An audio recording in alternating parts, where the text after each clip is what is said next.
Hey, Brian, can you take one thing so are you not on the screen at all, not even your logo? Okay, good.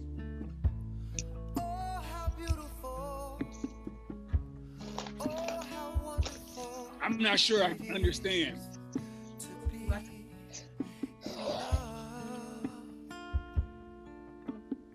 No, so I was just saying that like when it starts, my camera will be off, and then their cameras are going to go on and off based on when they're speaking.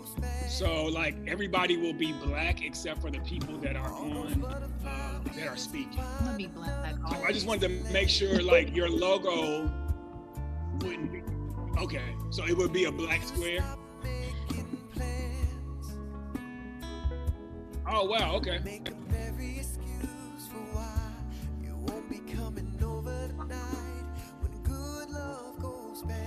Okay.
Sergio, I'm timeless. Please rewind this on Top 40 Radio. You'll never find this. To get these kind of jewels, you gotta dig a little deeper. The beat crept in, yeah, something like the creeper. Spit off color rhymes while they doing petty crimes. Just to pay the rent, you know the government's the pimp.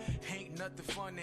Bush charged the wars, now we ain't got the money. Our grandkids will pay, gonna have to atone for them sins one day. The ozone depletion, the sun gets closer. Melanation in your skin to help get you over. Praying for the culture, that's why I had to journey back. No book like Eli, but I did bring the facts. Tired of whack rappers, spitting over dope beats. Every song on your album sound like a repeat. Dig into your consciousness, find something unique. Bring it to the table, and let's break bread. Pour out a little liquor, make sure the wine's red. I'm headed to the dojo, like Kenji need my dough. Study up on your art, then you just might blow. But them lights get dim when them records don't spin. Advance is long gone, too much pride to 9 to 5. So they come up with a scheme, all this to the skies. They're no longer hot, relevant, they are not. I posted with them shoe sticks, natural juices, water from the springs. Why don't you chase your dreams? Excuses keep you useless, design of the devil. Let the shepherd lead you and you reach another level. Nowhere in this rhyme will I talk about a bezel. No keys to flip, just words to uplift. I keep it out my spirit, mind over matter. Folks wonder why they never see me spaz. It's probably cause I be bumping all this jazz. Hadley Park mixed in with an old piano. Don't like what I'm spitting, gon' flip the channel. The more it's been here, across the waters doing the mafia. Better learn your past to kiss your future life bye-bye. At night I watch the stars, see our stories in the sky. It ain't hard to tell, that's why other folks lie. Land of the free, but a catch-22. If you're black in the wrong car, they might shoot you. Drop science like a freshman, carry rings like the best man. Classic with the flow, and this concludes the day's lesson. I'm timeless. I'm timeless. I'm timeless.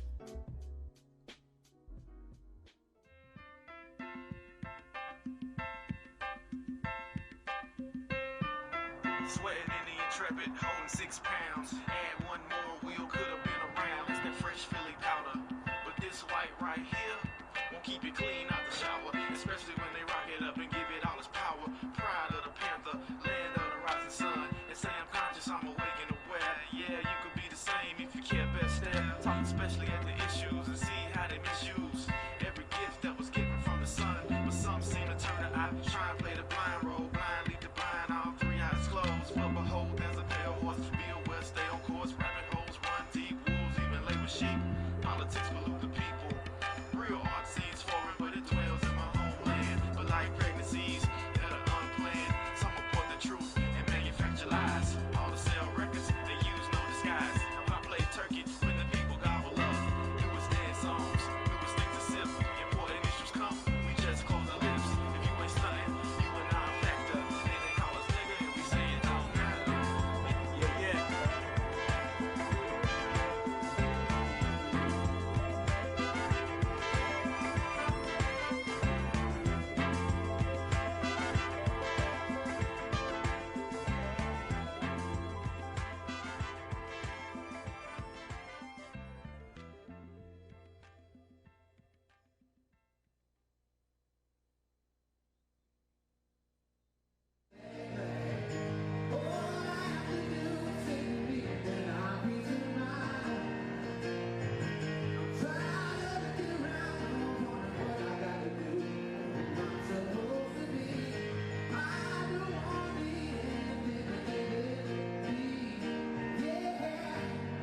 Yeah, I'm Hello ready. everyone, Hello. I'm here, Love and Acceptance Concert with Gavin Yes. McGraw. What's up, guys?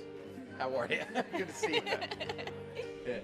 So, you actually have a bar downtown. I do. You do. I And do, yeah. it's The, gone under. the Nashville Underground. The Nashville Underground. 105 Broadway. We're awesome.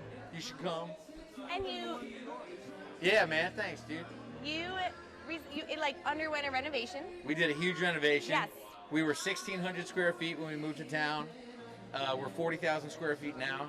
We're going to be 55,000 Toledo. square feet. We're building bowling alleys on the 3rd and 4th floor. Oh my gosh. We have awesome food. We Tell me have they're bumper really equipped, cold though. tap beer. Are the What's are the that? bowling lanes going to be bumper equipped so when all the drunk people are like, We're still talking about that. We don't believe in bumpers everywhere because, you know, we also believe in someone also being able to get it down the lane on their own accord. that's super But cool. we may do a bumper thing. maybe one or two. Is that going to be Depends next how. door? Is it going to be upstairs? Or Depends you how bad your aim is, Mine's all like the Some neighbors. of us have better aim than others. Some worse.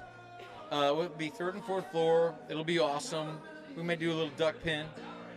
Some of the small, couple of the short lanes, so you can feel like like the Hulk when you throw the ball. Yeah, so I'm going to come in. I'm going to Some bowl long, in those. some short. Because all my limbs are like a corgi. So Really? if it's a short lane, then I could probably You nail got short it. limbs, really? Hey, Go like bye. this. They really are short. You got me. So Gavin, you have some shows coming up, right? Yes, yeah, we got shows coming up. I'm doing a tour in August of the U.S.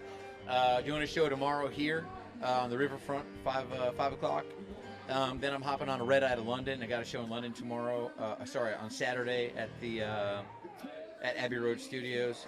Then we're gonna hang out in Europe for a couple weeks, man. I want to see the world. Are you taking the time off? To YOLO, as they say.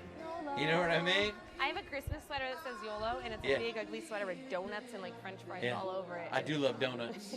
I just talked to the WWE ladies. They have a blog, and Really? it's all about donuts, finding donuts. Can I ask you what you like more, donuts or French fries? Oh, French fries. How about you?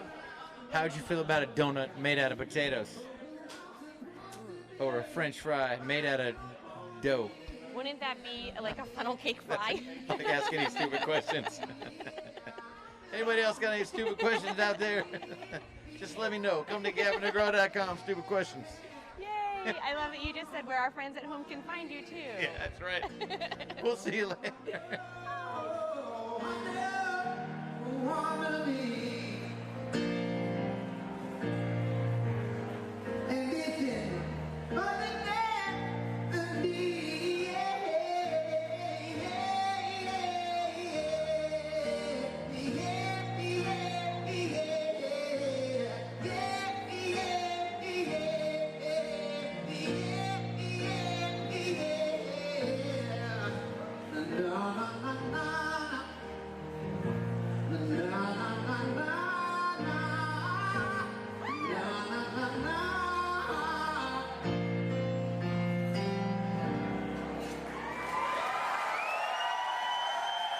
Hey, this is Gavin DeGraw, and this is how we do it in the Nashville Loop. And she has short arms. Goodbye.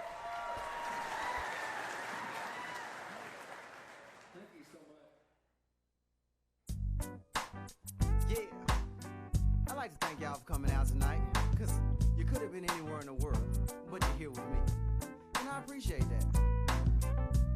Man, let me tell you, I was just about to graduate college. Well, I thought I was about to graduate college, you know what I'm saying? And then they had the audacity to start playing with my financial aid. I know you can relate. Well, let me tell you my story. Let me tell you how it happened. It was just like this. Man, I was in the financial aid office at the end of summer. I said, excuse me, mama. She said, please take a number. So I pulled number 244, then had a seat. Then they announced, now serving number 3. 8 hours later, I finally had the chance to speak to some chick behind the desk who was younger than me. She asked me for my social, then lo and behold, she was like, 1911 is the balance you owe. I'm like, whoa, I'm supposed to get tuition reimbursement from UPS. She smiled and said, yes, but you gotta pay your account balance up front first. That's the idea behind getting reimbursed. And worse, I see here that you have scholarships, and if you accept them, you'll be left with no chance for reimbursement. I said, come again? She said, you can't claim what you did not spend. Playing with my financial aid. They say I can't get my grades until I paid my account balance, but I just can't pay till I get my financial aid. Till I get my financial aid. Most of these asses that I take class with try to keep up with the latest fads in entertainment and fashion, trying to cash in on what is happening before it has been. These cats been brainwashed, they take what they got and try to replicate on themselves what they saw. On cribs, how I'm living, driven and rich girls. On college universities all around this world. They take their Pell Grants, they get their nails and wardrobes intact, all baby fat. In fact, my lady got denied with a 3.9, but your boy had a 2.8, and I was straight. Well, I'm supposed to be, but woe is me. The financial aid office opposes me. Yes, sir, every semester I get caught in financial war. They holding my checks for hostage. And they playing with my financial aid. They say I can't get my grades until I pay my account balance, but I just can't pay till I get my financial aid. Listen, till I get my financial aid. To all the football players from here to the Himalayas who's on financial aid, stand up and get paid. To the fraternities as far as the eye can see who's chasing college degrees, stand up and get paid. To the sororities who be at war with the people in financial aid, stand up and get paid. And to every college student who know what I'm going through when I'm in financial aid, stand up, let's get paid. The Mississippi River Rat, Vega Tigarius, holla back. Man, they playing with my financial aid. They say I can't get my grades until I pay my account balance, but I just can't pay till I get my financial aid. Till I get my financial aid. Man, they playing with my financial aid. They say I can't get my grades until I pay my account balance, but I just can't pay till I get my financial aid. Listen, till I get my financial aid.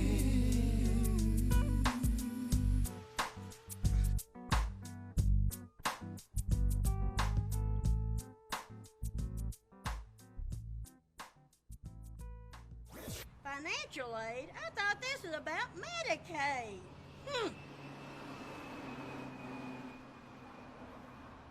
And they playing with my financial aid. They say I can't get my... You're gonna love this one.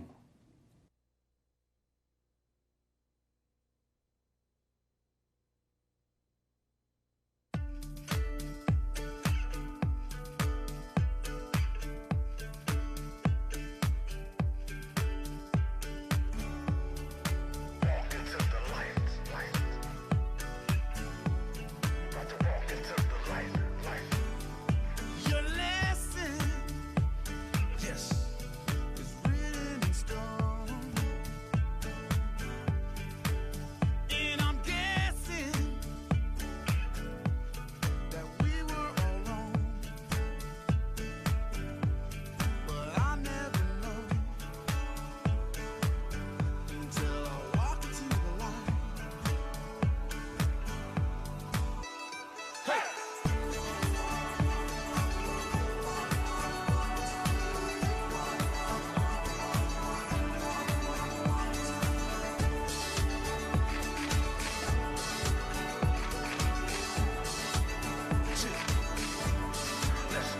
I'm dancing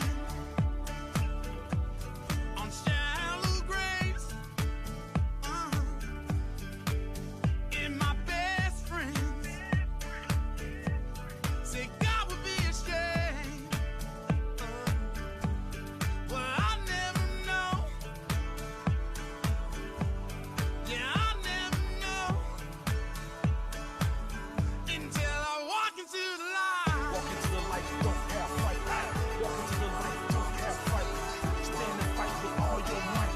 Walk into the light and don't have fight. Walk into the light, don't have fight. Walk into the light, don't have fight.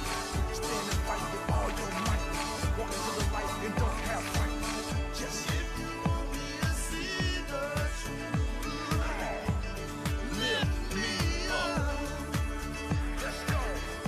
If you want me to be like you,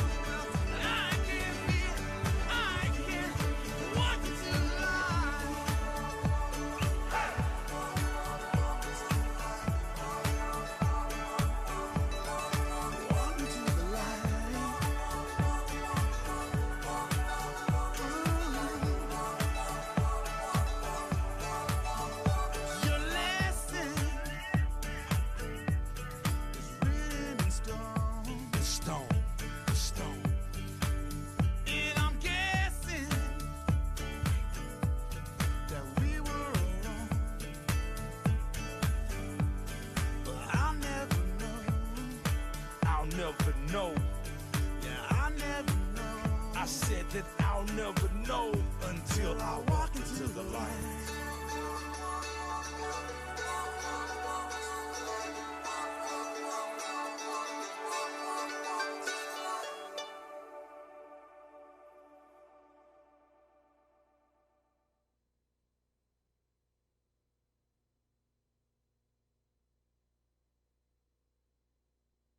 Real love is like a comet. You only find it maybe once in a while. I'm stranded on a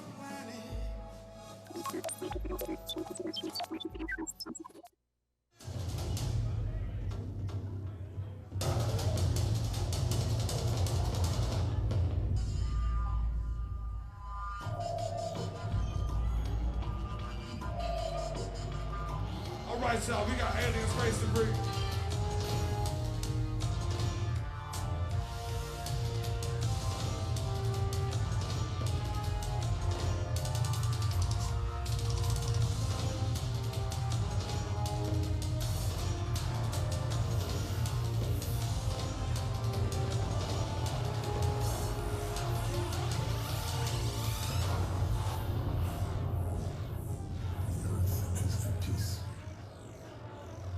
There's no hunger. There is no violence. The environment is healed. Honesty, courtesy, and kindness are practiced by all. Our world has never been more perfect. Alien is no longer our world. Y'all ready? We're alien space debris.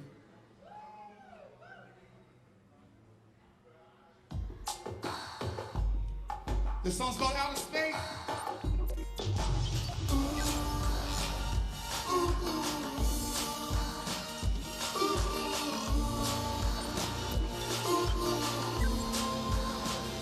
In outer space.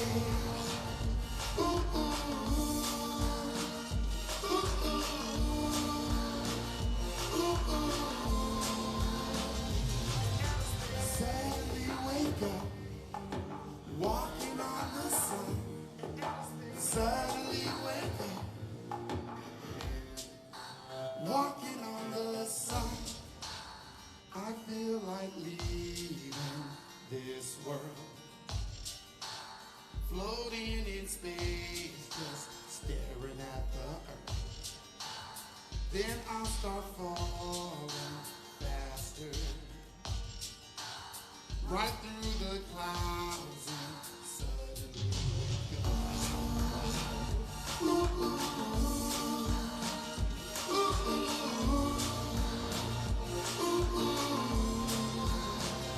And outer space.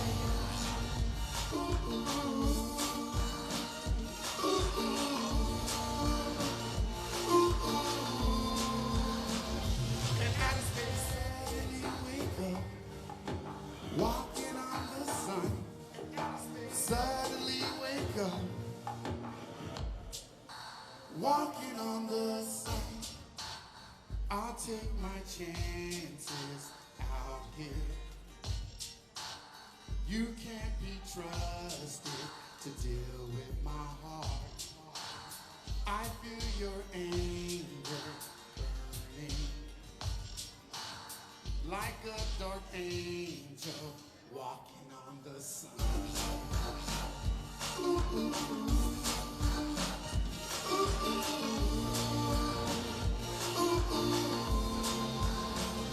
In outer space.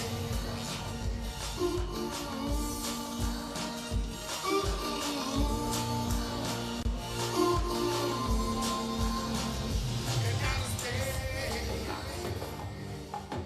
Walking on the sun. Suddenly wake up,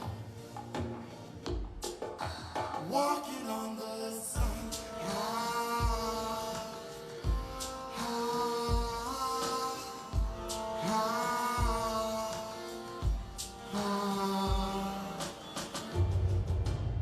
I feel like leaving this world, floating in space, just staring at the earth.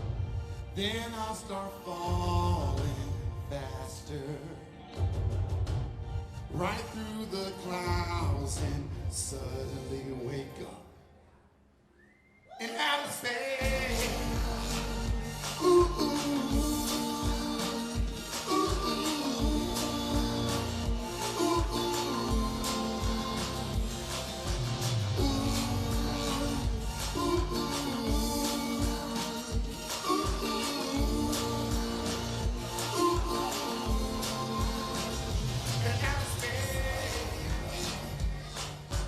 walking on the sun, suddenly wake up.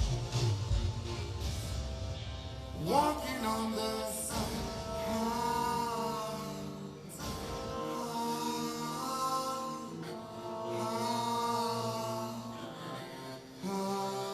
In outer space. Hey, it's lightning. Hey, it's lightning. Are y'all ready to have some fun right now?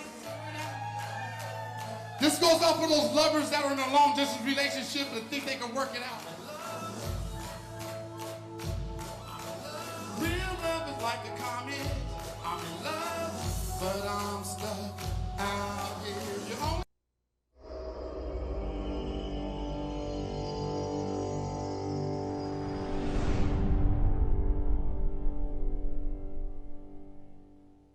Hello, everyone. This is Shawn Whitsell. I am the founder and artistic director of the Destiny Theater Experience, and I want to welcome you to the Dark Horse Theater.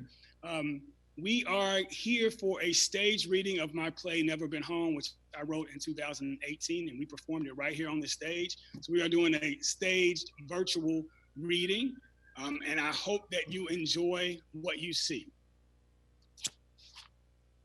Never Been Home, written by Shawn Whitsell.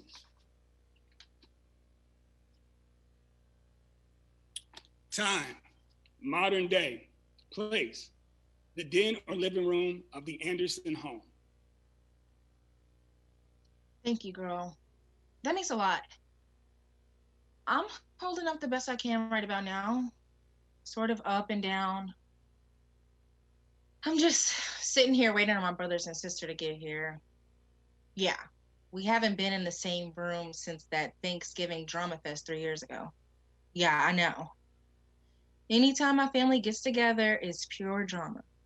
Yeah, you would think with a funeral it'd be different, but it's times when shit really hits the fan, especially with Black folks.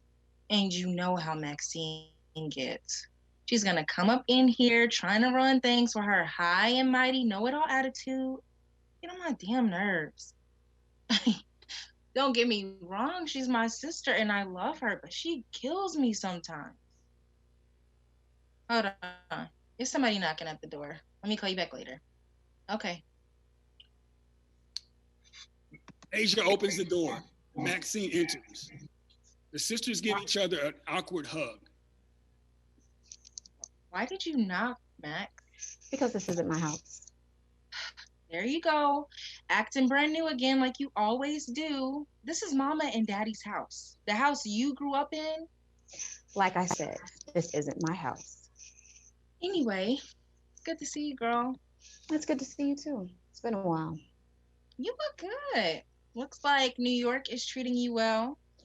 Much better than Chicago did, I tell you that. You look good too. That is very you. The hell is that supposed to mean? Relax, Asia. You're always so defensive. Only like that with you because you're so damn judgmental. I was just saying that after all the experimentation, you finally found a look that suits your personality. Oh, yeah. Thanks. Well, this is just how I feel today. Tomorrow, it might be something different. You know, I saw the perfect little... So am I the first one here? Yeah. Where's Mother? I don't know. She was gone when I woke up. You know your mama. She always keeping herself busy. I'm worried about her, though. She hasn't sat down since... I guess she's just trying to keep her mind off things. So she doesn't have to face reality. Yeah, exactly. Wait, no, wait a minute. What do you mean by that?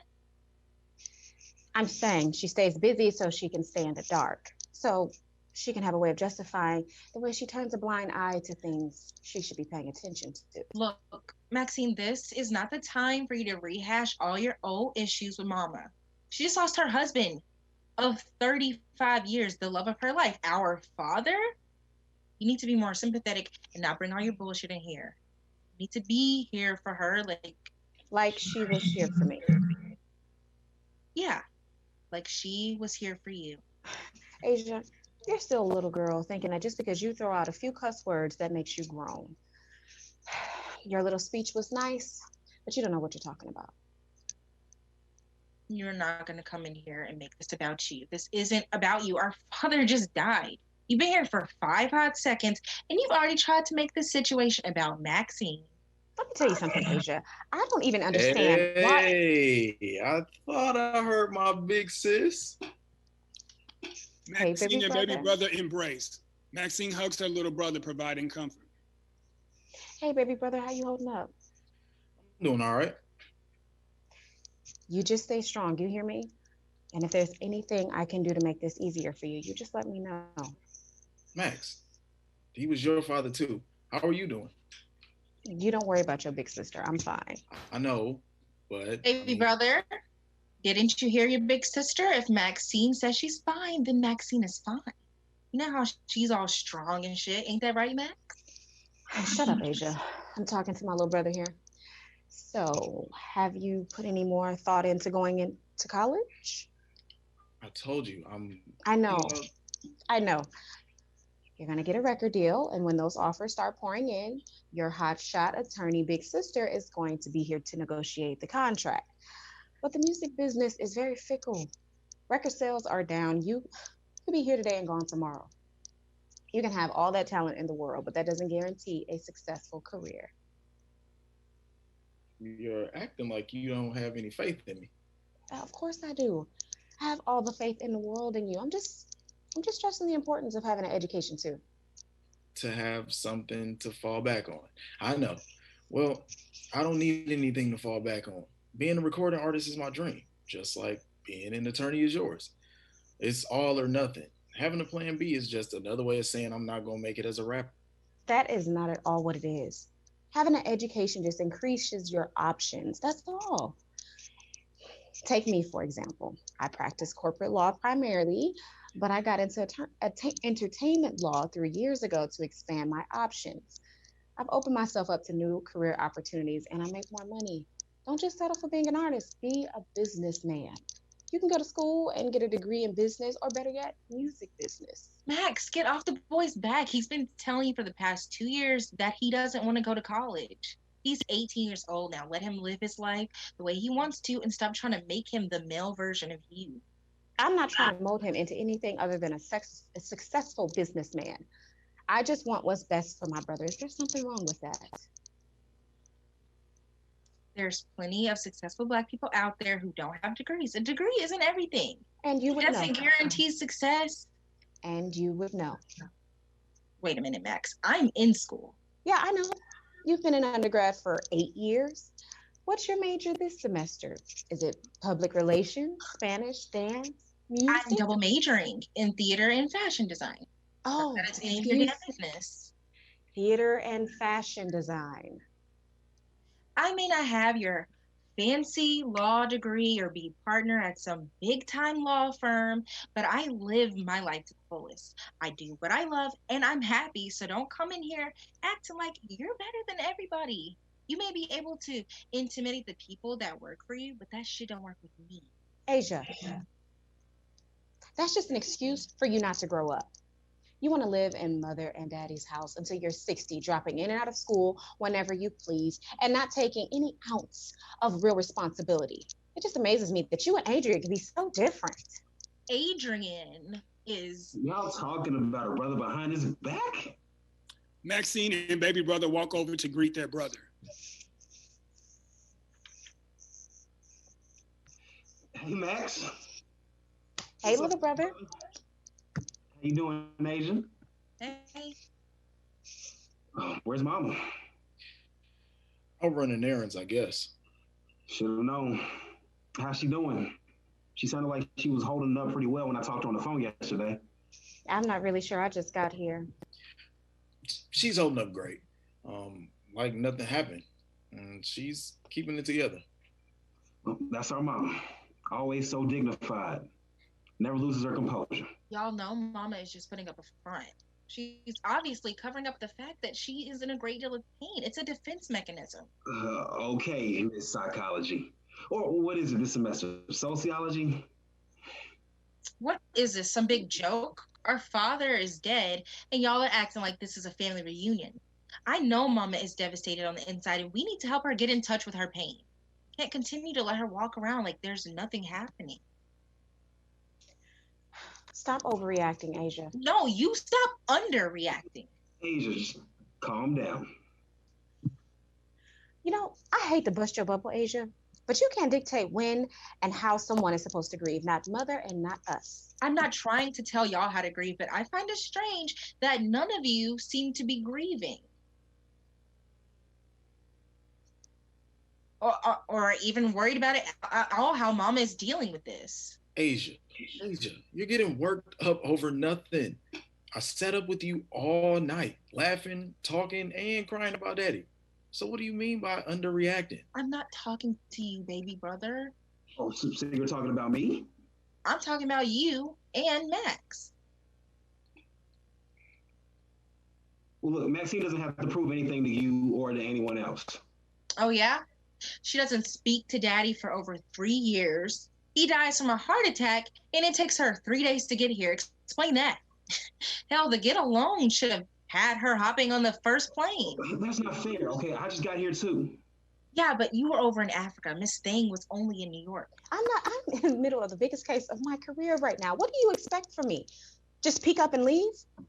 Yes, that's exactly what I expected you to do. Well, it doesn't always work like that. Some of us have real commitments in life.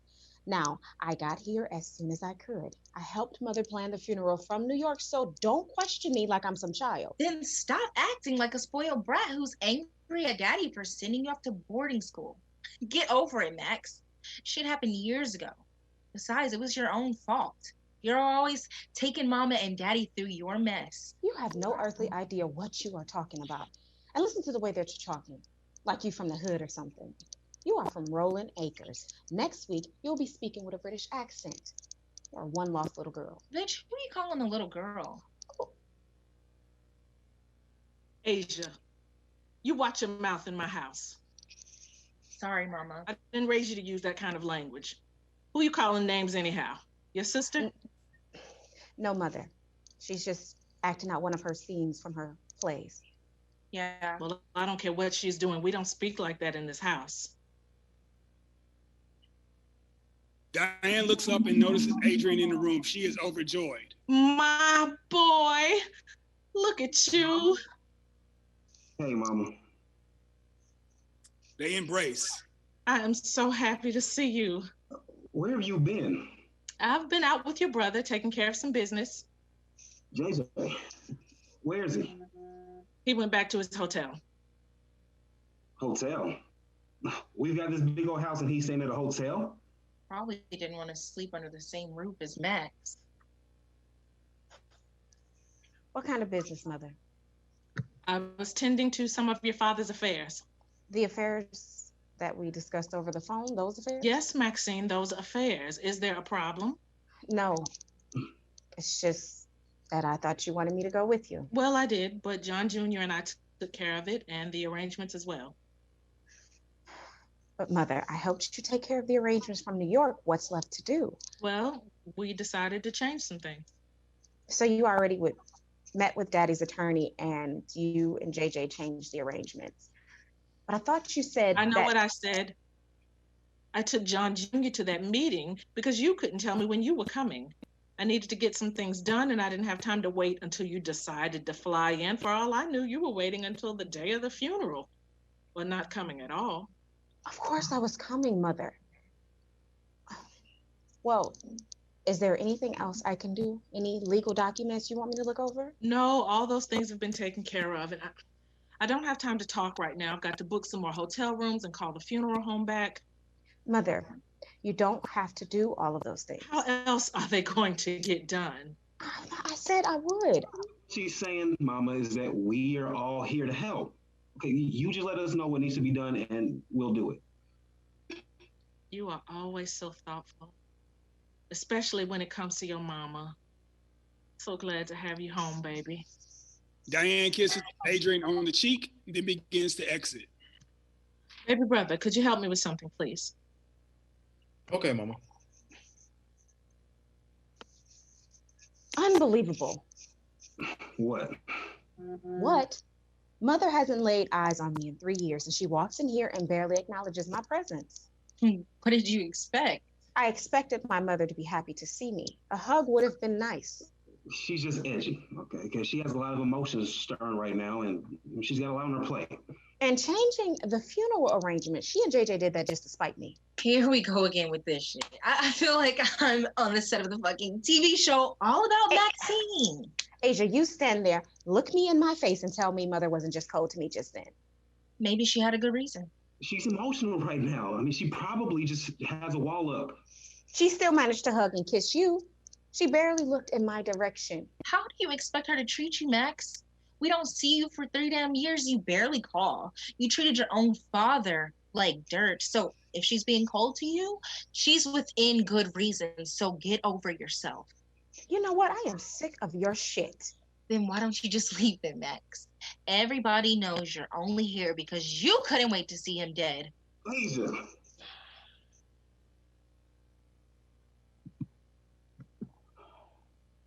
Wouldn't be surprised if she stayed gone for another 3 years. End of scene. Act 1, Scene 2. Baby brother is sitting on the couch. Adrian enters from outside. Find her? Nope. But she couldn't have gone too far. Her rental car's still outside. She must be walking around the neighborhood. She did that a lot when she got mad at Mama and Daddy. You know, when she was growing up. She'll be back. What happened? Asia happened. Oh. I knew it was going to be tense, but I didn't expect things to blow up like that. At least not too soon. I thought this would be the one time we would come together as a family. Yeah, you would think so, but you know your sisters. They're like oil and water. Wasn't always that way, though. So how you holding up? It's hard, man. I still can't believe it. You know, I went to the hospital and I saw him laying there and it just didn't seem real. I mean, I knew he was dead and Mama was holding him and praying over him. And Asia was screaming, but I didn't cry. And I didn't even tear up, actually. I couldn't. I even went to school the next day like I normally would. And I went to the funeral home after school because I needed to see him. I just needed to see him without anybody else around. Right. And it wasn't until they told me that they had embalmed his body that it finally hit me. I fell over. The funeral home director had to catch me, and I cried like a baby right there in his arms. I can't believe he's gone. Forever. Yeah, I know the feeling. I was over in Africa. I listened to my voicemail and all I could hear was screaming in the background. Yeah, that was me who called. I hung up because I didn't want to leave a message. I mean, when I was calling back, my hands were trembling just so bad. I could barely dial. I just kept saying, Lord, please don't let anything be wrong with my mom. One of the worst feelings I'd ever felt, man. When I found out Daddy was dead, I was devastated. Hard being so far from home when something like that happens. He was always just missing the odds, overcoming obstacles. He was always just so strong and confident. proud, intimidating, arrogant as hell. I thought he lived forever. I just can't believe he's not going to be around anymore to lecture me about school, or I need to stop doing music and focus on a real career. You know, we were supposed to be in that father-son golf tournament at the country club next Saturday, and we were going to take home that trophy for the third year in a row. Yeah, he did that with all of us. I mean, he and JJ won 6 times. He took me once and I sucked. He told me I played golf like I played basketball, like a girl. That he would take Asia before he even thought about taking me again. Man, I embarrassed the hell out of him. You know how he was about his image and reputation. Even on the golf course, man had way too much pride and ego. And we were going to kick ass in that tournament. Yeah, I know how close you two were. Thick as thieves. Yeah, but Asia was his favorite. And you know how much she adored him. That's why she's acting so crazy. Well, crazier than usual. She's hurt. Mad at the world. And I guess she thinks nobody feels as bad as she does. Oh, of course we do. I mean, this is our father we're talking about. I know. Man, you sure you're all right? Huh? Yeah. I just get lost in thought sometimes. I'm dealing with it. Just trying to be strong for mama. And plus, you know how daddy was about crying. Dry them tears up, boy, before I give you something to cry about. God made tears for women and babies. Suck it up, boy. And if I catch you crying again, you better be at a funeral. Oh, man. It's ironic, huh? Yeah. Man, he was a good person. He had his ways, but he always took care of his family. He was always a great provider. What was up with him and Max, though? I mean, mama never wants to talk about it. Max is always so vague when I ask her. And Asia, she says... Don't listen to what Asia says. Look, you know how Max is. Strong-willed, opinionated, and she's not going to let anyone stand in her way. It's part of what makes her a great attorney. You know how Dad was. Stubborn, prideful, ruled with an iron fist. And even more strong-willed than Max. Daddy always wanted to live up to a certain image, and if anyone got in the way of that, there was hell to pay. Daddy and Max went through the typical parent-teenager drama. The only thing is, you know, unlike most folks, they never got over their past issues. You know, Asia said Max resents mama and daddy for sending her off to that boarding school. Asia doesn't know what she's talking about. And it wasn't just about one particular thing. It was everything with Daddy and Max. You and Daddy went through the same thing, though, right? Oh, no. Me and Daddy had our differences, but I walked the line. When John Anderson Sr. told you to do something, you did it.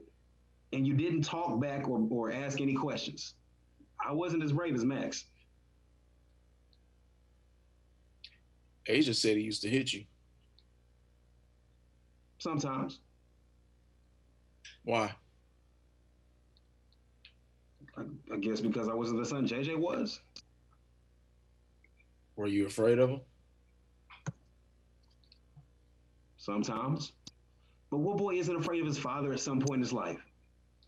Daddy wanted his boys to be honor students and all-American athletes. And that's why JJ was the apple of his eye. You know, I had the honor student part down, but, you know, I sucked at sports, and he hated it. He never thought I was tough enough. You know, one day I got into a fight at school, and Donovan Brown was his name. The only other black kid in the whole school besides me and Asia. This dude kicked my ass from here to New Mexico. When I got home, Daddy whooped me with a belt for fighting at his prestigious private school and compromising his reputation.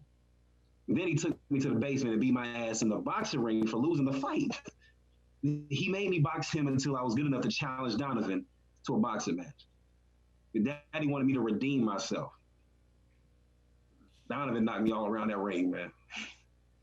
But when I went to the corner after the second round, Daddy leaned in and whispered in my ear, "If you lose this fight, you fight me tonight."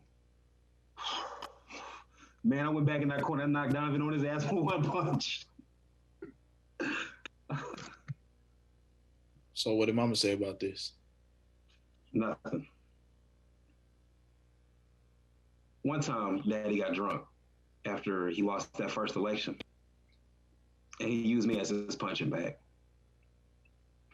You know, he started out playing, but then he got serious. Took all his frustration out on me. Man, it got so bad that I just started crying out for Mama to come help me. I knew that would make him angrier, but I couldn't think of anything else to do. Did she come? No. Maybe she didn't hear you. She heard me. The next morning during breakfast, I sat at the table, face bruised up, black eye.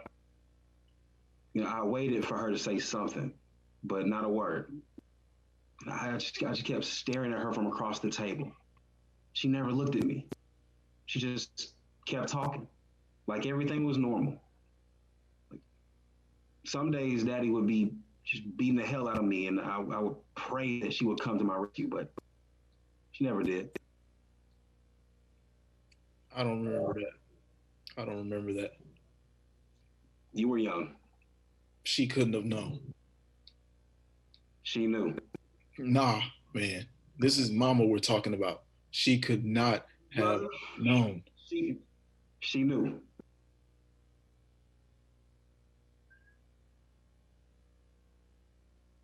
So tell me what's going on with your music, man. I listened to the songs on your website. Group is pretty nice. Pretty nice? Yeah. Man, we're the truth. Our album is about to drop in another month, but what we really need is for you to help us get on. I mean, you know all the industry people. Just because you see me on TV interviewing those people doesn't mean that I know them. But it does mean that you have the access to them. It doesn't matter if you really know them or not. I mean, you can pass my album along to them, and when they hear it, they're gonna love it. Then bam, I get picked up by a major label, and 6 months later, I'm on BET popping bottles in my video. You're right. I mean, come on, man. Your little brother is trying to do something positive. I mean, I could be out here running the streets, trying to prove that I'm not just some spoiled rich kid living off his daddy's money. I'm trying to get my career off the ground, and you're telling me you're not going to help me. Look, man, I'm the one who got you that gig performing at the fundraiser out in LA. Remember last summer? Every major artist and music exec in the business was there, and I told you to network, but you were too busy partying. You got so drunk you couldn't even perform. And that was a perfect opportunity for you, and you blew it. Man, that's a pattern with you, baby brother. You never follow through. You say you want something, but you never do what the necessary work because you're so used to Mama doing everything for you. Okay, now you sound like Daddy and JJ. If you don't want to help me, just say so. All I'm saying is that I'm a journalist, not a record exec. I can't be passing out your demo to every artist I interview. That would be unprofessional. And what if I set up a meeting between you and executive at some record company and you don't show up because you stayed out too late the night before, like you did when I got you that internship interview? Remember that? Like I said, if you don't want to help me, just say so. Listen, man, I'm going to an industry function in 2 weeks. It's going to be big. You can be my plus one. Okay, I'll introduce you to the people that I'm cool with, but you have to do your own networking. No alcohol, no BS, all business. Deal? Hell yeah. It's a deal. Why don't you drive around the neighborhood and see if you can find Max? All right.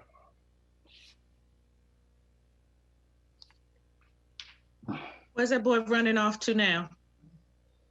He just went looking for Max. Looking for Maxine? Yeah, she got a little upset and went for a walk. I tell you, that's all that child did growing up was slam that front door and go for a walk. Well, Mama, with all due respect, you barely spoke to her when you came home. I mean, you haven't seen her in 3 years. That's right. I haven't seen her in 3 years because she never comes to visit. She barely calls, not even on Mother's Day. What child doesn't call their mother on Mother's Day? I heard from all of my other children, even John Jr. And the reason I didn't have much to say is because I asked her over the phone if she could fly out here right away and help me with the arrangements, and she came up with every excuse in the book. Mama, she was in the middle of the biggest case of her career. She couldn't just get... We're all in the middle of something when death happens, but we stop to acknowledge it. I was in the middle of my marriage, my life. I stopped. All the rest of my children stopped. All the lawyers in that big law firm, and you mean to tell me not one of them is qualified to take over for a week? 1 week. Maxine didn't come because she didn't want to, and that's all there is to it. She helped with the arrangements from New York, Mama. But I needed her here. Your father worked his behind off to make sure his children had the best house, the best clothes, the best education, the best vacation. But nothing he ever did was good enough for that girl. What's wrong with my girls? I have one daughter who thinks she's too good for her own family, and the other one changes who she is from day to day and can't figure out what she wants to do with her life. Maybe you could talk to her. Who? Asia or Max? There's no getting through to Maxine. I was talking about Asia. I don't know, Mama. I mean, Asia is... She'll listen to you.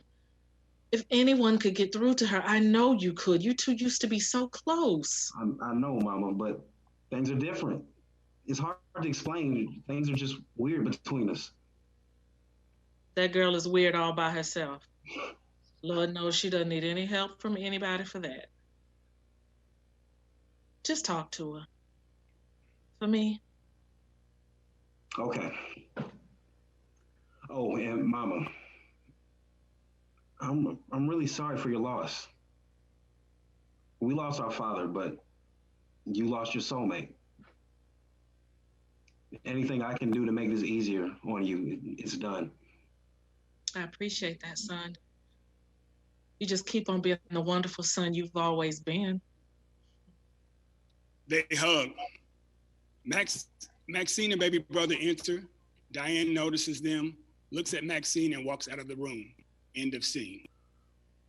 Act 1, Scene 3. Aunt Gina, you are looking young as fine as you want to be.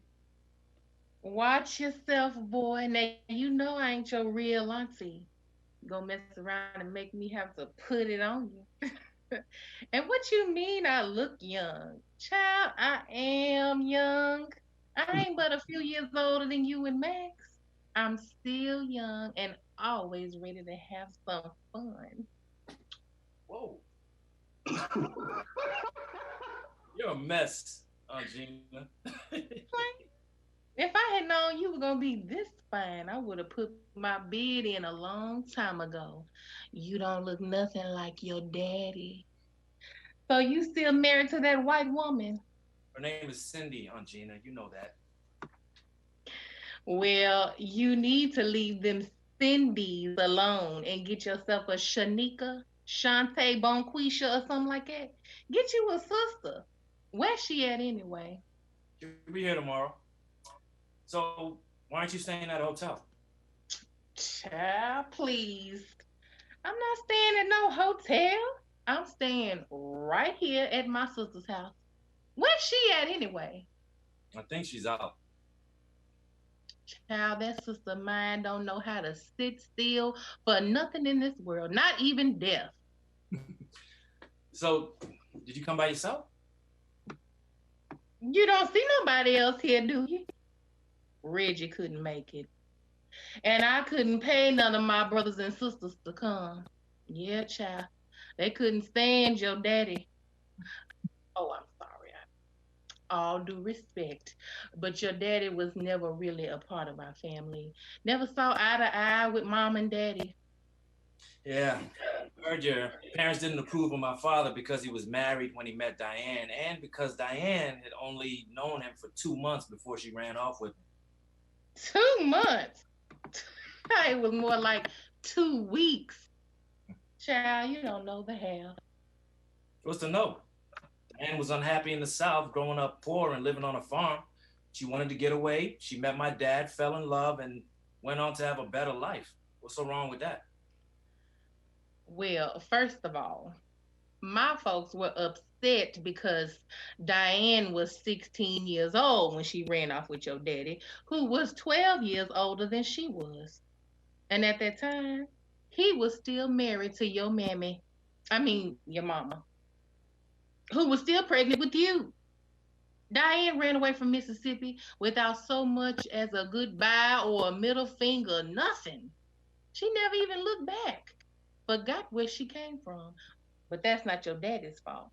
It's Diane's. She gonna have to answer the Lord for that one. But I ain't one to gossip, so you ain't heard that from me. But if you're gonna talk about something, know the facts. So where is everybody anyway? Hey y'all. Your young, sexy auntie is here. Hey, Aunt Gina. Hey, baby, look at you. As handsome as you want to be. I tell you, you look just like my daddy did when he was your age. He was one of the most handsome men in all of Mississippi. Yes, he was. You tell me that every time you see me. Well, child, it's true every time I see you. How you been? Wonderful, baby. Baby brother, the only one you see? Miss you in that outfit. Of course I see you, girl. Come here. Look at you. I like your hair, girl. I'm gonna have to get you to do mine for the funeral. Okay, I'll hook you up with the family discount. Well, discount me on down to free. Besides, as many times as I did your little nappy head when you was a little girl, you owe me. You crazy, Aunt Gina. I know. But let me get serious for 1 minute. Okay? I want y'all to know the whole family is praying for y'all. I'm sorry Reggie couldn't make it. He's playing in a big tournament this weekend out in California. He's gonna make his mom a lot of money one day. I'm gonna live in a big fancy house, much bigger than this. I'm gonna have diamonds, pearls, and a whole closet full of minks. I'm gonna be on Peter's most wanted list. But anyway, now what was I saying? Oh yeah. If there's anything I can do to help make this easy on you, just let me know. I'm here for all of it. We definitely appreciate that, Aunt Gina. That's what family's for. Now, where y'all say Diane went? Over to the church. She should be back shortly. I'll call and let her know you're here. No, don't bother. I'll see her when she get back. So, baby brother, I heard some of your music. It's good, but it's missing something. Yeah, I know. You heard my demo. I'm finishing up my album. The quality is much better. No, I'm not talking about that. You need a sexy female on one of the songs. Like who? You? No, look him. Of course, me. You tripping, Aunt Gina. Oh, come on, give her a chance. Come on, Aunt Gina. Oh. My name is Gina. I'm from Mississippi. All the fine tenderonis want to get with me. Tenderonis? Gina, this is not the 80s. Nobody starts off by saying my name is anymore. Eminem did it, and he sold millions. Well, you're not Eminem, so stick to singing. And you need to give up on this pipe dream of becoming a rapper and start getting serious about what you're going to do with your life. Dad told you the music thing was just a hobby you could have as long as you maintained a 4.0. Here you go. First Daddy, then Max, now you. up, JJ. Didn't nobody tell you you couldn't be what you wanted to be? Let your brother do what he wants to do with his life. And speaking of Max, where is Miss Diva? In the back taking a nap. Well, tell her to get her behind up out of that bed. No need. You already woke me up with that horrible rap. Hey, girl. Hey, girl. It's so good to see you. You look fierce. Almost as good as me. You don't look a day over 23. Last time I saw you, girl, you looked 63. But this is the Maxine I know. The one I brag about at the beauty shop. You glowing, girl. So what's his name? Oh, wait. Did you get back with that one guy? You know, the pretty high yellow one? Preston? Yeah, that's him. No, I think he was cheating on me. I didn't want to deal with it, so I let him go. You think he was cheating on you? You don't let a man that fine go because you think he's cheating. Girl, if I had a man that fine, I'd forgive him over and over and over again. Aunt Gina. I didn't see the relationship going anywhere. Anyway. Please, girl, you got cheated on by one of the finest things walking this earth. Consider yourself lucky. I got cheated on for 15 years by the ugliest thing this side of creation. Uncle Curtis is not ugly. Girl, you know that man is ugly. He ugly, broke, trifling, and ugly some more. I ended up with that man by default. My best friend, Suzanne, fixed me up on a blind date. Curtis was so ugly, I had to get drunk to enjoy myself, okay? End up letting this fool knock me up, and my daddy made us get married. Child, when I found out he was cheating after 15 years, I asked him, what took him so long? I could have been out of that marriage years ago if he would have cheated within the first 5 years like most men. Anyway, let me go get Preston's number so I can call him and give him a good talking to. You are not slick, Aunt Gina. I just want to invite him over so I can talk to him about how he's supposed to treat a lady. Oh, so you're just going to invite him over to Mississippi, huh? I can take megabucks to New York now. Mama makes house calls, too. I'm just funny with you. I ain't studying that boy. Besides, you know how I like my men. Tall, chocolate, and bald. The blacker the better, honey. Girl, if I see Shaq, girl, I would. Excuse me, but there are men in the room. Nobody's trying to hear all that. Boy, please. We all grown up in here. Yeah, baby brother. There's nothing wrong with Aunt Gina having a little freak in her. Who you calling a freak? Ain't nobody no freak now. I'm what you call a real woman. Y'all wouldn't know what that was if your mama didn't keep y'all tucked away in the suburbs all your life. Y'all need to come down to Mississippi where the women got a little meat on their bones. Hook y'all up with little beans and cornbread. Aunt Gina, you haven't changed one bit. Ain't nothing changed but my figure. Check me out. Lost 15 pounds, girl. I'm off Jenny Craig, Slim Fast, Weight Watchers. But I don't want to lose no more weight. If you don't want to lose any more weight, then why are you on all these diet programs? I'm just trying to balance things out. Because the only thing I love more than a man is some chitlins, pig feet, ham hocks, macaroni and cheese, collard greens, potato salad, and peach cobbler. Gina, you are a plum fool. Speaking of which, let's get you in the kitchen. Hook us up some of that good soul food you were talking about.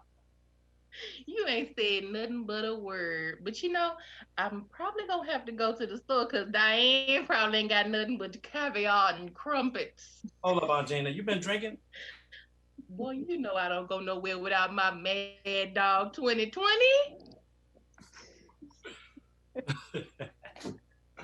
Asia, can we talk? I'm not in the mood. Come on, we need to talk. I told you I'm not in the mood. So we're just gonna walk on eggshells around each other until I leave? I guess so. Asia. Fine. You want to talk? Then talk. What would you like to talk about, brother? We can start with how rude you were to Max. She's a big girl. She'll survive. Besides, Max got what she deserved. She's a bitter bitch who made it her life purpose to make everybody else's life miserable. I know her staff at the law firm has to hate her. Oh, what is your deal? You're my deal. Me? You're always on TV, sitting on discussion panels, talking about how we need more strong Black families and feeding people this hoopla, but you are nothing but a hypocrite. What the hell are you talking about? Nothing. No, tell me. I graduated from cosmetology school. I told you months in advance that I wanted you to be there so we could celebrate, and you gave me your word you would come. Is that what this is about? It's about how you let all your TV time and journalism awards go to your head. My little accomplishments aren't big enough for you. It was cosmetology school. I didn't think it was a big deal. You know I'm going to be there when you graduate college. I don't care what it was. You knew how important it was to me. Funny how you can fly all across the country protesting for this cause and interviewing people for BET, but you couldn't make it back home to share a moment with me. I see you on TV helping somebody else's sister, yet you couldn't even be there for your own. I didn't realize how important it was to you for me to be there. I'm sorry. It's not just that. It's about how you never come to my defense anymore when mama's writing me, like you did when we were teenagers. It's how you never make time for me anymore. It's how you don't call me Asia. What, you're mad that I don't call you twin anymore? Yes, I am. What difference does it make what I call you? It's just a childhood nickname. It doesn't mean anything. To you, twin. It doesn't mean anything to you. Goes to show you how much you've changed. What does it matter what we call each other? Should we start dressing alike again? Like we did when we were 6? You're just like Max, so damn condescending. Oh, and you're so damn selfish and immature. I can't believe you're pissed off at me over a nickname. It's about how your career took off and you forgot all about me. How you never return my calls. You're never there for me anymore. You just left me. Left you? Yes, left me.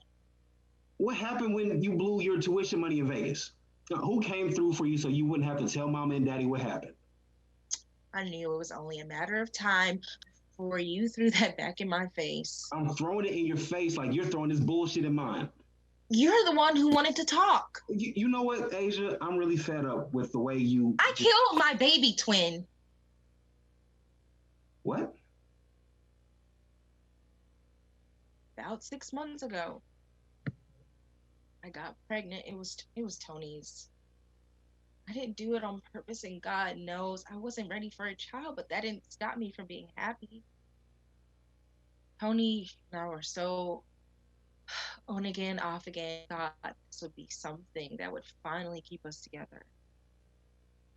Turns out he wasn't feeling the idea of having another baby. Said, you already have 4 kids and 3 baby mamas to deal with. Said, looking at me just reminded him of another mouth he couldn't feed. Then he turned around and walked out on me, but before he left, he said, get the money from your daddy to get rid of it, or have him take care of it, but either way, leave me out of it. Those words hit me like a ton of bricks. Not just because it was the worst thing anyone had ever said to me, but because it snapped me back into reality.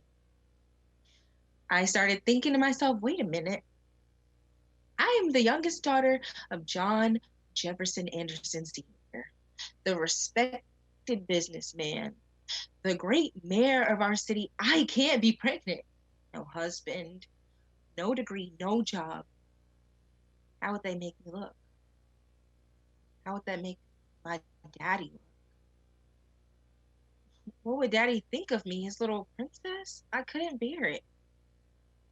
I couldn't bear to look in his eyes when I told him. I couldn't bear the thought of disappointing him. I couldn't bear the thought of breaking that man's heart like Max always did.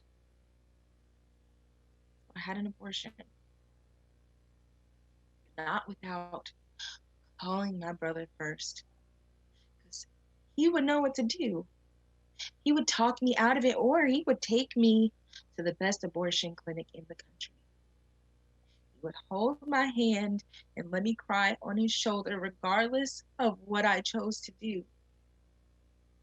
He would be there. So I thought, I'd call him, my twin, the one I call Big Brother, even though he's only 6 minutes older. I call him 8 times in the course of a week, and I leave 8 messages. Hey, twin, call me back.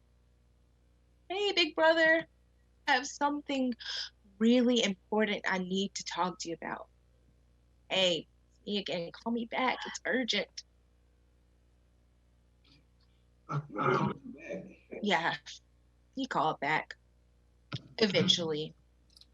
I guess not soon enough, though, huh? Asia, I didn't know. I'm not blaming you for the predicament I got myself into or the decision I made. I'm just saying it would have been nice if my best friend was by my side.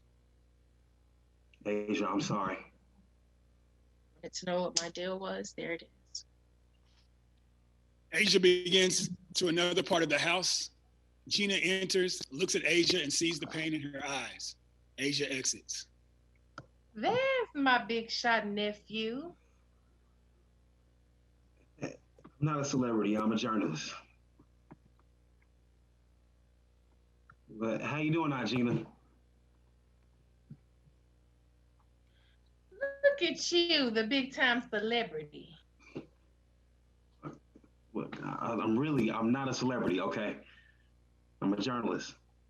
Child, if you on TV and it ain't the 10 o'clock news for robbing a liquor store or something, then honey, you a celebrity. Listen, I saw you on TV interviewing Morris Chestnut.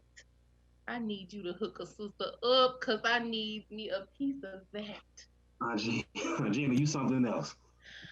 That's what all the men in Mississippi say. I'm something else, all right. But I tell you what I ain't, and that's blind. I saw the tears in your sister's eyes. What's wrong with her? It's nothing on Gina. She just got a little worked up over daddy. You know how she gets. I saw the look in that girl's face. You wouldn't even look me in the eye. She wouldn't even look me in the eye. Something else is going on, and I need to know what it is. Not just because I'm nosy, and I'll admit I am nosy, but it ain't about that. I want to know because I care. Now tell me what's going on. So, hey, sister. Hello, Regina. You mean to tell me you ain't seen your baby sister in over a year and all you got for me is a hello, Regina? Come on and give your baby sister a hug. Well, I'm going to let you two catch up. Don't forget what I asked you to do for me, baby. I haven't forgotten, Mom. Forgotten. Huh? I haven't forgotten, Mama.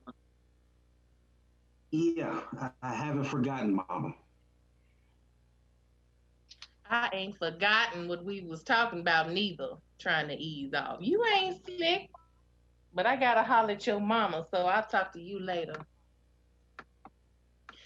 Girl, why you correcting that boy like that? Like he's a child? I raised my children to use proper English. We didn't send them to those expensive private schools for nothing. As soon as they got grown, they threw all of that good English out of the window. Diane, they're at home. They know how to speak in a professional environment. Besides, ain't no white folk around. John and I taught them to speak properly no matter where they were and who they were around. Just playing with you, sister. Lighten up. What were you and Adrian talking about? Grown folks' business. Regina, what are you doing here? What you mean, what I'm doing here? Last time I checked, I was a part of this family. We both know that you couldn't stand John. Nobody in our family could. I will have you know that me and John was cool. He was arrogant as all get out, and we definitely had our moments, but we was all right. I got along better with him than I did with you sometimes. I repeat, What are you doing? I came to pay my respects to your husband. See, that's what decent folk do. Don't matter how low down they were when they was living. When they die, you pay them their respect. I just didn't think anybody from our family would show up considering how much you all hated him. Oh, get off it, Diane. Nobody in this family hated John. We come from a good Christian home. The Wilsons don't hate nobody. Now, they couldn't stand him, but they didn't hate him. There's a difference. Well, you could have fooled me. Please, Diane, you know good and well that Mom and Daddy's issue was with you and how you left. That was over 30 years ago. Mama went to her grave hating me. She and Daddy never forgave me for leaving as if I did something to them. You were 16 years old, sister. I was a 16-year-old who felt like I was 60. Do you know what it's like being the eldest daughter in a family with 10 children? Mama and Daddy had me cooking, cleaning, working on the farm, picking cotton, taking care of you all. And every time I turned around, Mama was pregnant. That woman was pregnant every year for 10 years straight. Watch your mouth, sister. They had 10 children. I was one less mouth to feed. I was doing them a favor. Doing somebody a favor requires you to think about somebody other than yourself. No, Diane, what you did was selfish. You don't know what it was like. And you don't know what it was like to hear your mama crying like somebody died. Mourning the loss of a daughter she didn't think she would ever see again. She wasn't upset because she lost somebody to help around the house. She grieved because her eldest child had run off and didn't even think enough of her to say goodbye. They never would have let me go. That's right, because you was just a baby. I had to get out of Mississippi. And you did. You sure enough did. I didn't come all the way up here to fuss with you or judge you, Diane. I came up here to comfort you and help you however I could. And what about the rest of them? You talk about how we're such a Christian family. I don't see any of them here. Well, I'm here. Just stop pushing me away, sister. Regardless of who did what to who and why they did it, we still sisters. And I love you. And despite everything, I really am sorry about John. Diane looks at her sister with only eyes.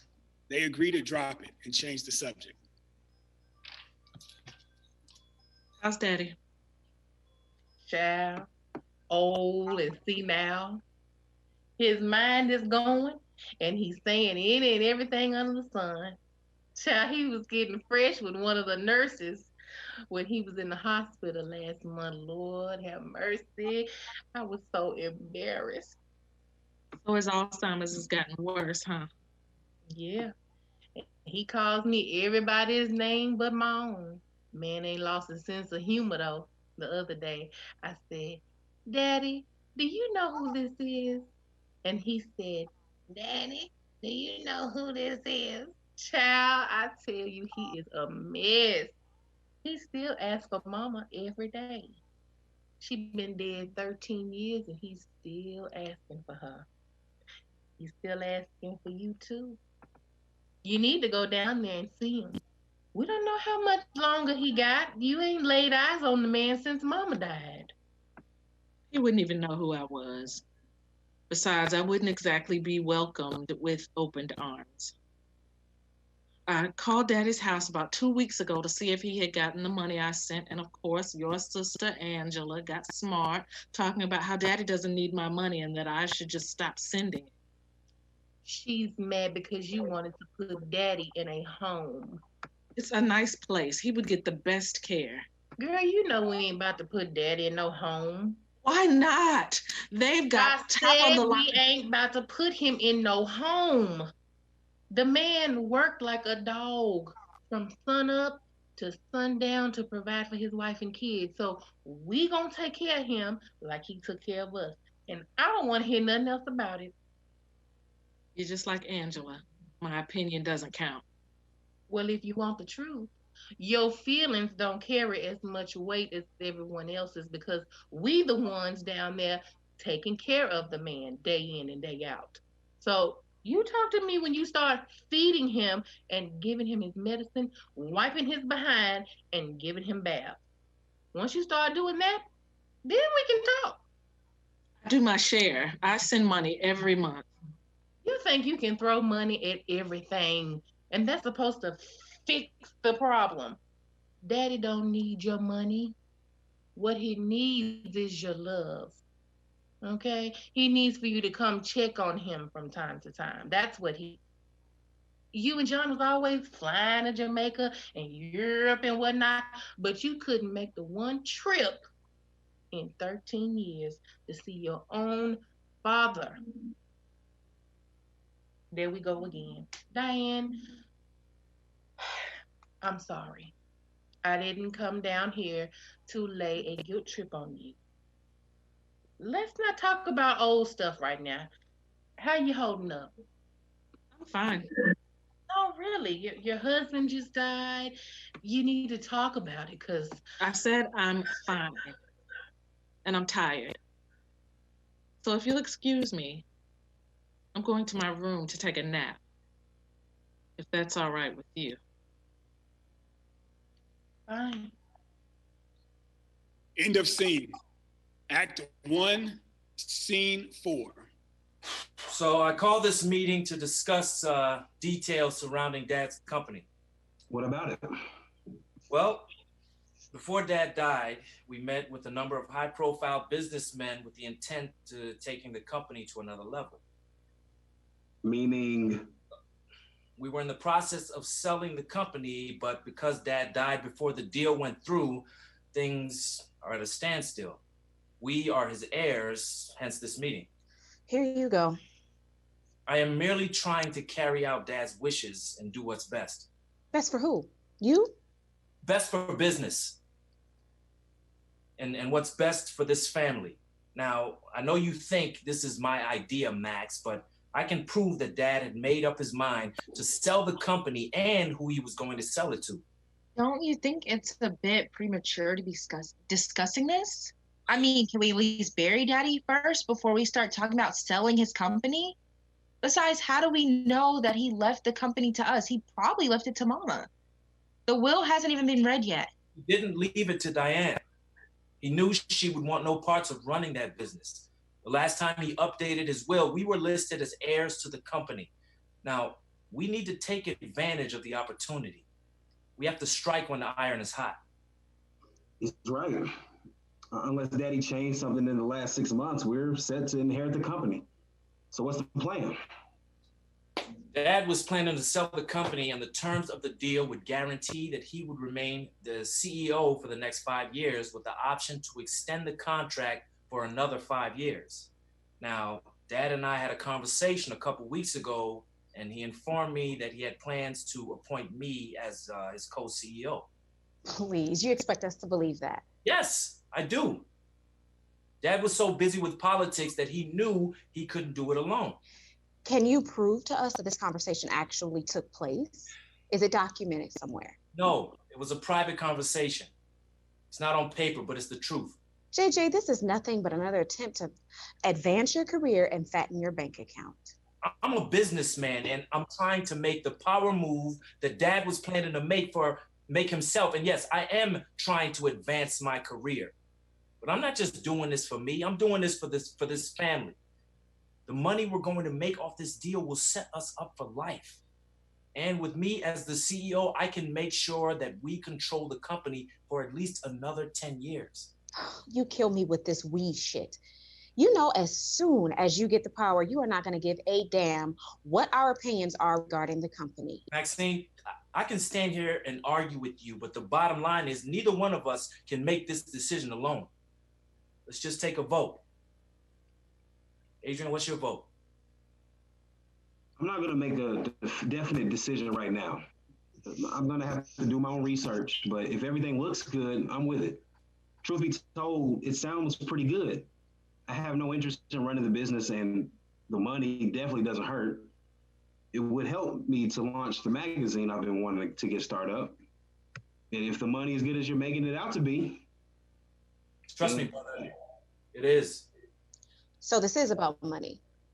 No, it's not about money. None of us are hurting for money, but I'm not going to act like money isn't a factor. The real reason is because we all know that if the 5 of us have to run that company together, it'll be a total chaos. Look, I love y'all, but I don't want to be in business with y'all. Our family has enough problems. We don't need one more thing driving us apart. So if everything checks out, my vote is to sell. Asia? I don't know. Daddy put everything he had into that business. I feel guilty selling it. He was going to sell it anyway. Think about it like this. You'll be carrying out his wishes. With the money you could stand to earn, you'd have more than enough to open that spa and beauty salon you've been talking about. And that clothing line you've been trying to develop. Look, I don't care about that. The money doesn't matter to me. I'm against it. Asia, look, this is... I said I'm against it. I vote no. That's final. Baby brother? What's your vote? I don't know. Whatever y'all feel is best. It's not about how we feel. It's about how you feel. Baby brother, it's not a big deal. Whatever your vote is, we'll respect your decision. I'm sorry, my brother, but it is a big deal. Now, baby brother, this is important. You're the deciding vote. Now, think about it. With the money you're going to make, you won't need to get a record deal. You could start your own label. You could build a real recording studio much better than what you've got in the basement. What do you say, little bro? I don't know. I mean, I don't know the ins and outs of everything. I guess I need to think about it. I really don't care. I mean, I care. I just want to do what's best. Just let me think about it. What's there to think about? It's a no-brainer. Just think about what the money can do to advance your career. You said this wasn't about money, but that's all I hear coming out of your mouth. Now, the boy said he needs to think about it, so let him think about it. So you can get in his head and have him do what you want him to do? That's exactly what you're trying to do now. Get in his head. Why do you even care so much? Hell, I'm the one who's the CEO of the company. Nepotism? Nepotism, my ass. I've been at that company since I was 16 years old. Dad started me out answering the phone and filing. I worked there all through college. I have an MBA and I've done just about every job at that company. So hell yeah, I think I should be next in line. I deserve it. I've practically been running the company myself the last 5 years anyway, while Dad focused on his political career. I helped build that company. When we opened the Atlanta office, I uprooted and moved. So you can go to hell with your nepotism talk. Whatever. But you didn't answer my question. Why do you care so much? You've never taken interest in the company before. You hated Dad, so why have such a strong opinion all of a sudden? Just take your cut and let's move on. My cut? There you go talking about money again. Asia is right. This conversation is premature. There's no guarantee he left the company to us anyway. Maybe he left it to one of his mistresses or his illegitimate children. Mistresses? Illegitimate children? This is all a power play with you. You don't care about the business, the money, the family, Dad. You just want to be difficult. You can't ever just agree with something. You always have to be difficult, Maxine. Wait a minute. What's this about Daddy having mistresses and outside kids? Oh, you didn't know, Asia? You know everything else. Your daddy, John Anderson Sr., you know, the man you thought was so damn perfect. He had women on the side, several.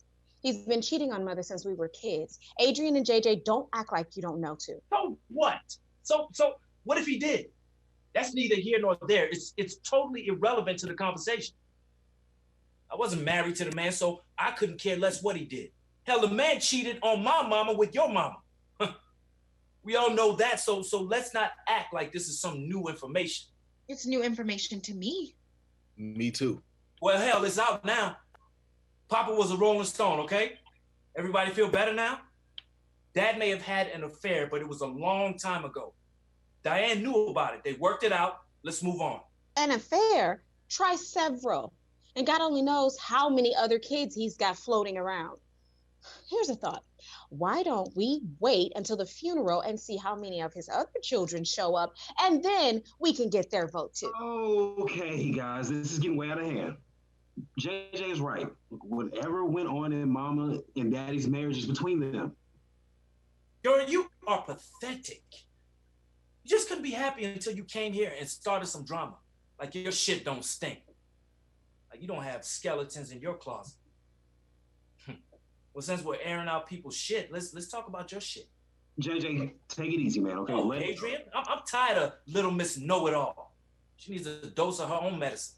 Damn it, JJ, I said let it go. I've been letting it go for years. Not this time. See, I know your secret, little Miss Perfect.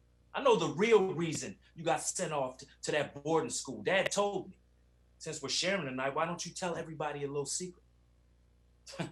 The real reason Max went off to boarding school is because she got pregnant at 15. She didn't want to have the baby, so she begged Diane and Daddy to get her an abortion. Afterwards, she was so embarrassed that she begged to go off to that boarding school. Ain't that right, Maxine? JJ! You asshole! That is a bold-faced lie. How could you say something like that to me? I don't know what Daddy told you, but that's a damn lie.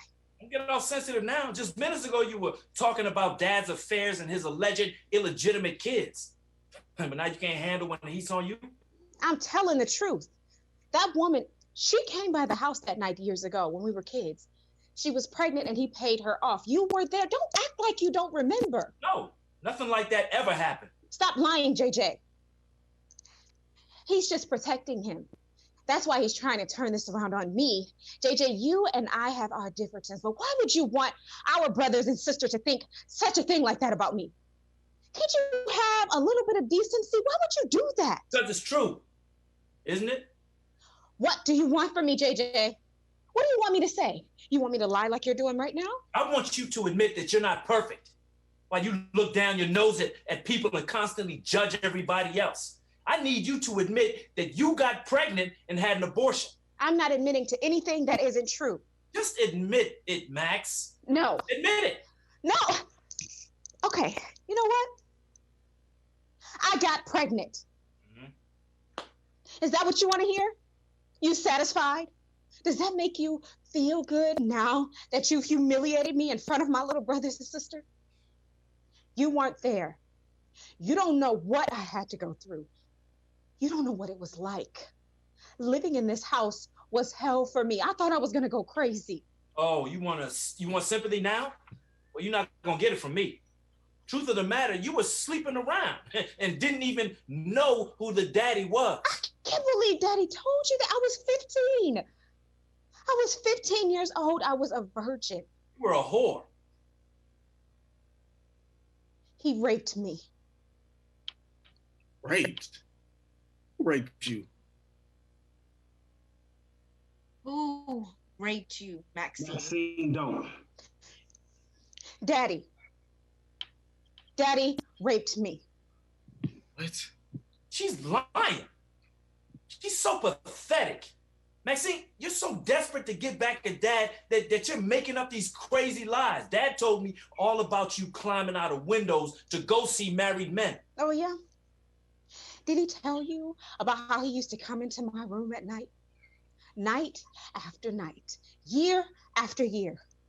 From the time I was 9 until I was 15. Did he tell you that, huh? Did he? I told Mother about it, and she didn't believe me. She slapped me in my face and told me to never speak about her husband like that again, as long as I lived. I wanted to die. I hated him. I hated Mother. I hated this house. I even hated God. You stop lying. Stop your damn lying, Maxine. Oh, I'm not finished. I'm not finished. I was pregnant by my own father, so I wanted to have an abortion because I thought I was going to have a baby that was deformed or disabled or something that scared me. So no, I didn't want to have the baby. But it didn't matter because Mother and Daddy were going to make me have an abortion anyway. Then one day, I get this letter from this girl in Mississippi, and she tells me that I'm her sister, that her daddy was my daddy. He died, and she thought I should know. She even sent me a picture of him. And from that moment I saw that picture, I knew he was my father. I looked just like him. Mother denied it at first. Then she finally broke down and told me the truth. I was relieved because in some strange way, I could better understand how he could do something like that to me. I wasn't his real daughter. That didn't make it right, but I was relieved that it wasn't incest.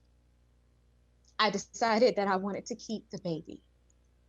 Since he wasn't my biological father, I knew I would have a healthy baby. I begged Mother and him to let me keep the baby, but they wouldn't.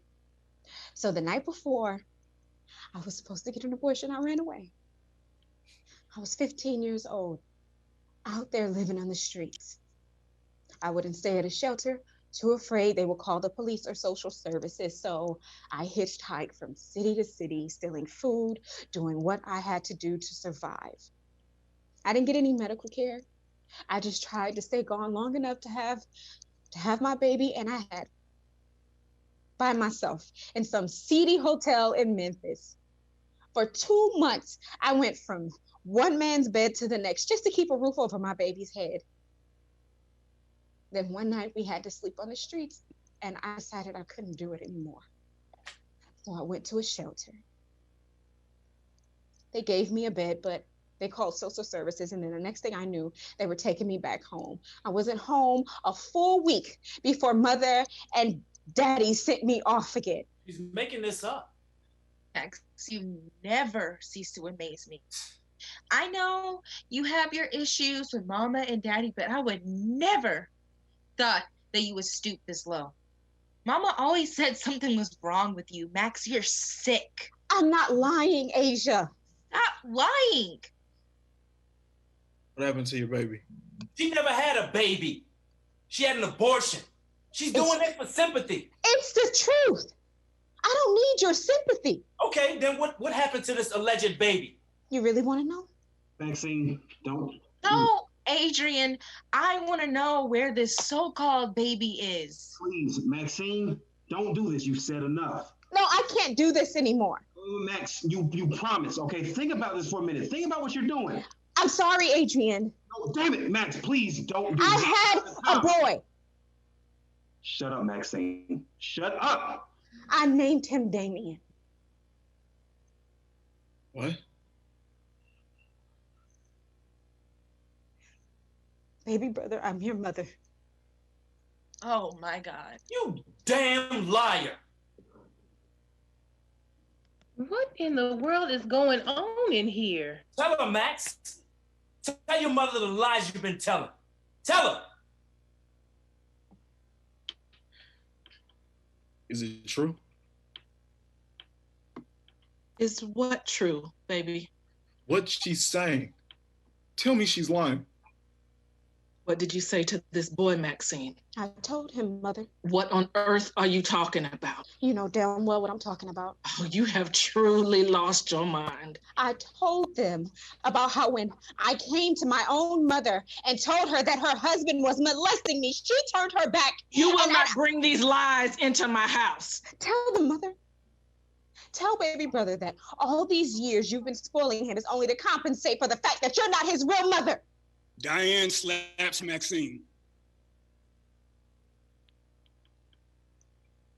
So it is true.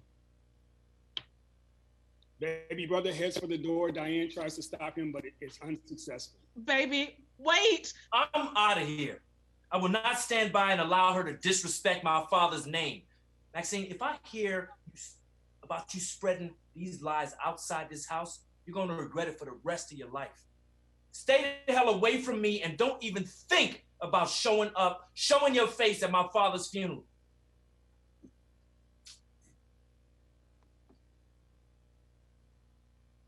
You won, Maxine. You got what you have always wanted. You have destroyed this family and ruined my life. I will never forgive you. I don't care if I ever lay eyes on you again.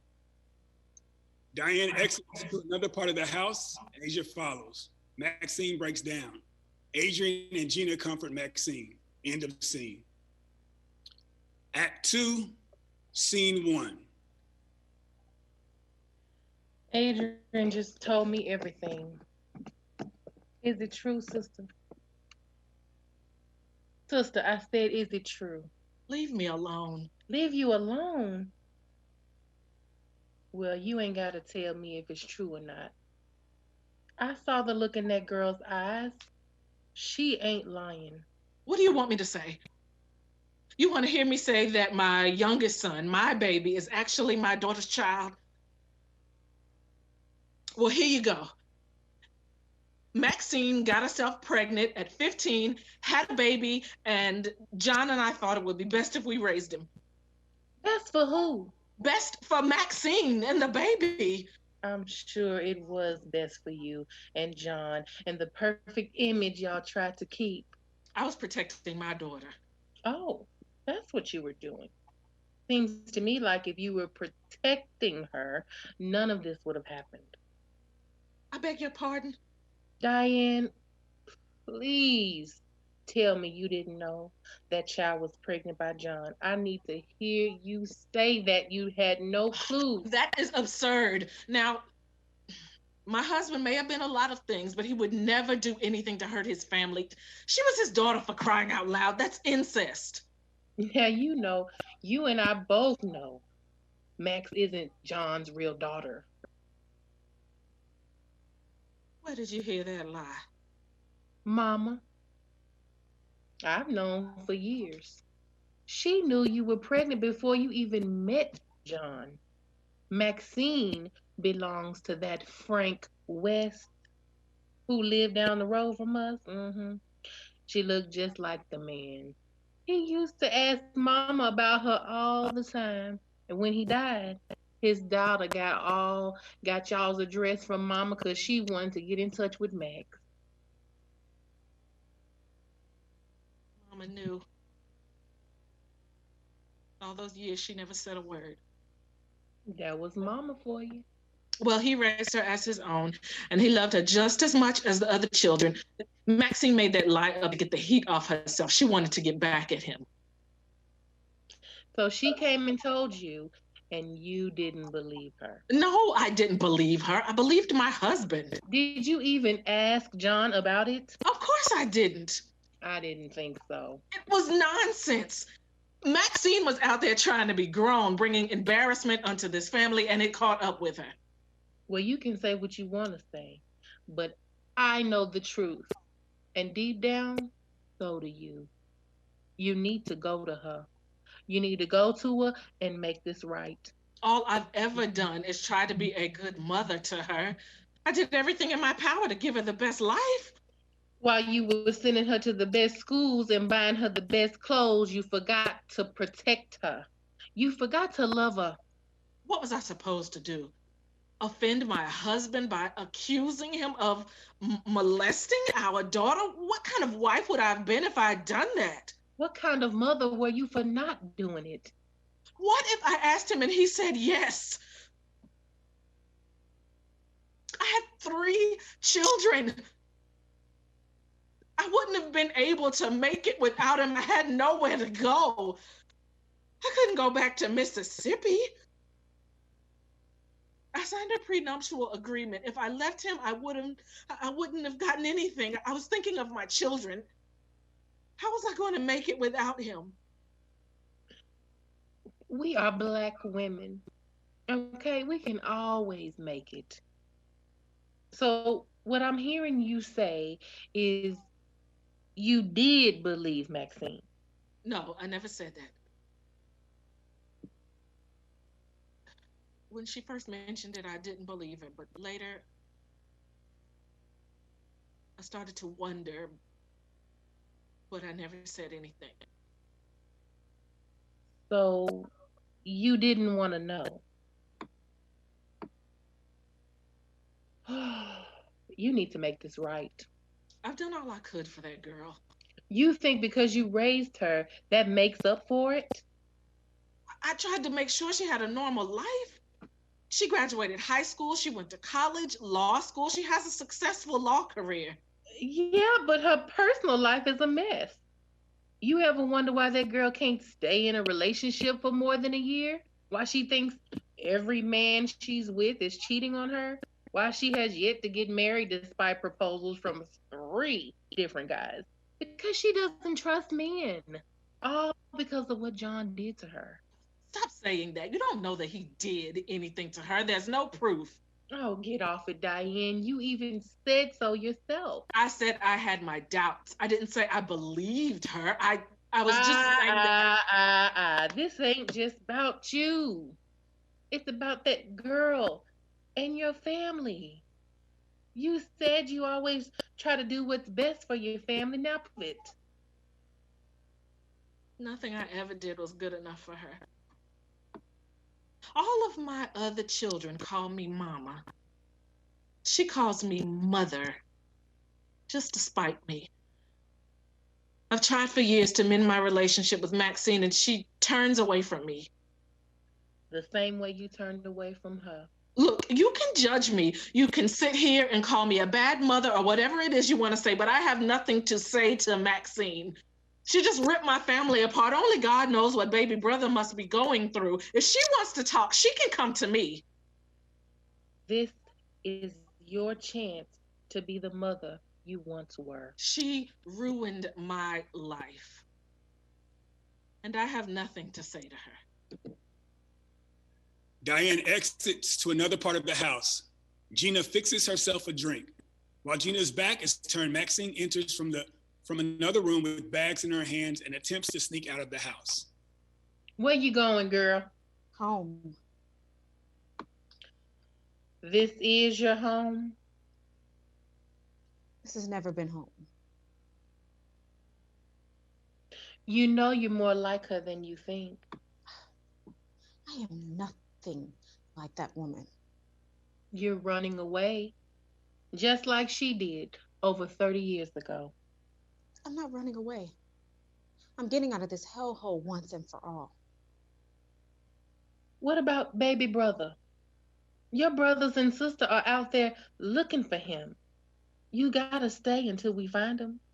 I can't do that. I can't look him in his face. I wouldn't know what to say. You're gonna have to face him one day. I know that. And I'll cross that bridge when I get there, but I can't do it today. Maxine Anderson? That boy is my joy. The only reason I even came back for this funeral. He's the only reason I continue to deal with Mother and her husband. I love him with every fiber of my being. I took all the guilt I had in not raising him and I channeled it into being the best big sister I could be to him. All I wanted was for him to be happy. But today, I took that happiness away from him. His life will never be the same, thanks to me. I can't bear to answer to him right now. He'll never forgive me. I'll never forgive myself. But Maxine, please, honey, just think about this. You can't let her go. Y'all both know that that's not the answer. No more running. I'm sick of it. Now we're going to sit here and work this thing out. Maxine, shut the door. Ain't nobody in here but us. Just family. So let's get it all out. Let's say what we need to say, regardless of how bad it hurts. Maxine, say what you need to say to your mama. Go on, baby. Mother, I'm sorry. Well, sorry is not going to heal the hurt in that boy's heart. What about the hurt in my heart? What do you want me to say, Maxine? I want you to stop blaming me for everything that's wrong with this family. I blame you for the things you did. I admitted that what I did today was wrong. I didn't mean for it to happen. Jada just kept pushing me. Well, I still gave you no right. I told you it was an accident. I would never do anything to hurt baby brother. You just couldn't be happy until you turned my son against me. I tried to get you to tell him years ago. It wasn't the right time. You promised me that you would tell him. That was a part of the agreement. It would have destroyed him. It destroyed me! I don't know why I'm wasting my time having this conversation with you. No, Mother. I've waited years to say this, and I finally got the nerve. And you're going to stand there and listen. And when I'm done, you can disown me or whatever you want to do. I don't care anymore. As a child, I thought I had the perfect life. We lived in this big house. You and Daddy bought me anything I asked for. We took great family vacations, but then Daddy started touching me and making me do things to him. I was 9 years old, and he made me do horrible things. He told me if I ever told anyone that it would tear our family apart, so I kept quiet. Then when I was 13, he raped me for the first time. And he did it again and again. And when I decided that I couldn't take it anymore, I came to you. You slapped me and told me not to ever speak about it again. So I stayed quiet for 2 of the loneliest years of my life. I was being abused by my father, and my own mother wouldn't come to my rescue. Not only that, but you treated me so bad that I stopped wanting your help. Then it occurred to me why you were treating me so badly. Maybe you felt guilty and took it out on me. Or maybe you hated me because you thought or saw me as the other woman. I treated you the way I did because you kept up so much hell in my house. Did it ever occur to you that I was just acting out because I was trying to get your attention? You didn't listen to me, so I wanted to show you what I was going through. I wanted you to save me and take me away from that monster. I did save you. I sent you away to get you away from him. So you did believe It was me. my idea to send you to that boarding school. All these years. I knew I had to get you away. I knew that you knew.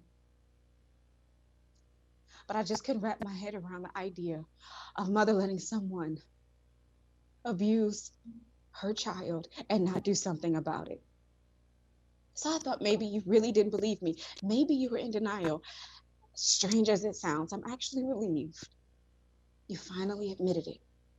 I've been waiting over 20 years to hear those words. He was my husband. And I loved him. He was your husband. And I hated him. And I still hate him. But my mother, I don't hate you. Call me crazy, but I don't hate you. Baby brother Asia and Adrian enter. Baby brother is drunk, stumbling and laughing. Adrian and Asia are holding him up. Hey, everybody. Y'all miss me? Baby brother, where have you been? Are you all right? He's fine. He's drunk. My poor baby. Get him in the bed. I ain't sleepy. Grandmama, Diane. That's enough, baby. Let's go to bed. I don't want to go to bed. I ain't sleepy, Mama. Hey, my big sis, my big mama, my big sister mama. Okay, baby brother, let's go. Off me. You don't tell me what to do. You're not my mama. Maxine's my mama. Ain't that crazy? And if Max is my mama, then Asia is my aunt. Asia, you're my sister and my aunt.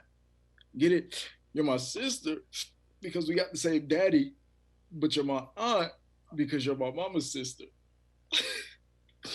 And if you're my aunt and I'm your brother, that means I'm my own damn uncle. That's not funny, Damien. Now you go to bed. You don't tell me what to do. You are not my mother. Now, boy, you drunk, but you gonna have my foot up your ass if I hear you talking to your mama like that again. Now get on in that room and go to bed. Max, where you going? Nowhere. Yes, you are. You're leaving. No, I'm not. Yes, you are. Don't leave me. Please, don't leave me again. Please. Promise. Promise me you won't leave me again. Listen, I'll be good. I promise. I'll be a good boy. Just don't leave me. Go to bed, baby brother. You promise? I promise. You wouldn't break a promise to me, would you? You wouldn't lie to me. You wouldn't leave me, right? No, baby. I will never leave you again. Come on, little brother.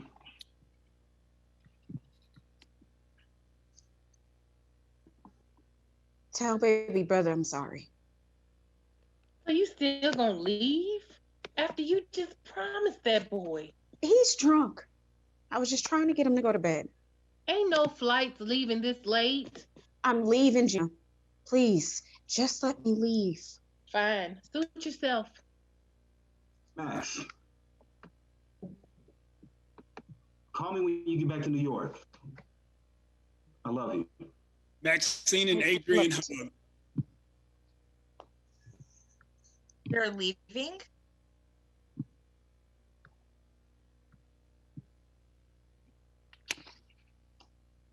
She's not staying for Daddy's funeral. Asia, don't. Like, just leave it alone. You came here. She came in here, stirred up all this mess, and now she leaves without even going to the funeral. Can you believe her? She completely turned our family upside down. I know that she's... Give it a rest, Asia.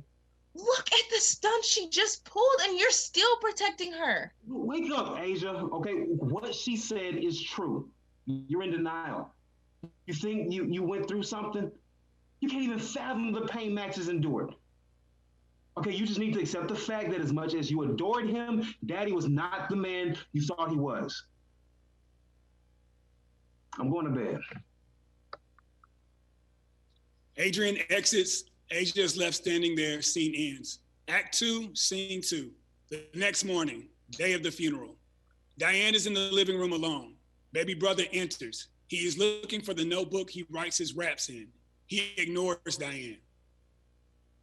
How are you this morning, baby? Well, I've got coffee brewing. Get your cup. It'll make you feel better. Bought you a new suit for the funeral. John Jr. is picking it up and bringing it over. I'm not going to the funeral. What do you mean you're not going to the funeral? I mean, I'm not going. Why not? Why would I? Yesterday, I found out my father wasn't who I thought he was. Listen, honey, I know you're hurt and confused. Believe me, baby, I know this is hard for you. This is hard on all of us, but we've got the funeral today. We've got family and friends in town. The media is going to be there. Let's just get the funeral behind us and we'll sit down and talk this out. I'll explain it all to you. I'll tell you everything you want to know. I know all I need to know. The man was a liar, a rapist, a hypocrite, and a lot of other fucked up things. Damien Jordan Anderson, you watch your mouth. Never in your life have you talked to me like that, and you're not going to start today. I understand that you're in a lot of pain, so I'll let that little comment slide, but you will not disrespect your father's name, and you will not disrespect me. I'm still your mother, and this is still my house. Well, one of those things is true. this is still your house. Maybe I ought to just move out of your house of secrets and lies. You're not moving anywhere. And how do you plan on stopping me? I'm 18. Legally, there is nothing you can do. This is how you treat me? After all I've done for you, now you're going to break my heart by not attending your father's funeral and moving out? You're always talking about what you've done for me and what you've done for Maxine. But what about what you've done to us? I just found out that my whole life has been one big lie, and you have the nerve to throw up everything you've done for me? And you keep defending Daddy. What kind of spell did he have over you? I'm not going to the funeral, and that's the end of the discussion. What do you mean you're not going to the funeral? You heard me. Listen, your mother has been through enough with Max and her crazy allegations, and you are not about to make her go through any more mess. If you want to buy into Maxine's nonsense, then go right ahead. But you will go into your room and put on this expensive suit and go pay my father, your father, some respect. Fuck you and fuck your daddy. John Jr. grabs baby brother, the two scuffle. John Jr. pins baby brother to the couch, and just as he is about to strike him, John Jr. he slowly comes to his senses, and baby brother breaks free and runs to his room. Diane, I'm really sorry about that. I didn't mean. Look, I'll be back in a few hours. John Jr. kisses Diane on the cheek. She is visibly upset. John Jr. is out the door. Scene ends. Act 2, Scene 3. Mama and baby brother are still locked. Gina's trying to talk, both of them, but neither one of them will come out. You got to do something. There's nothing I can do. You can't just sit there. You're the only one that both of them will listen to. You got to do something. I don't know what to do. Look, I know I've always been good at fixing things, finding solutions, and making peace. But this right here, I don't know how to fix this. Okay, I can't do this. Adrian, why me? Why do I have to do everything? Why do I have to have all the answers? Okay, I don't know everything, okay? I don't have all the solutions to the world's problems in the palm of my hand. Why do I always have to be the strong one? For once, can't I just be like everybody else? My father just died. And despite everything he did, I still loved and respected him because he was my father. You know, I haven't even cried yet. At first, I thought something was wrong with me. But then it dawned on me that I hadn't cried because I have been so busy worrying about other people's feelings and trying to take care of other people's needs. I haven't had a chance to deal with my own damn emotions. Why do I have to be strong all the time? Who's gonna be there for me so I can cry? Who's gonna do that? Huh?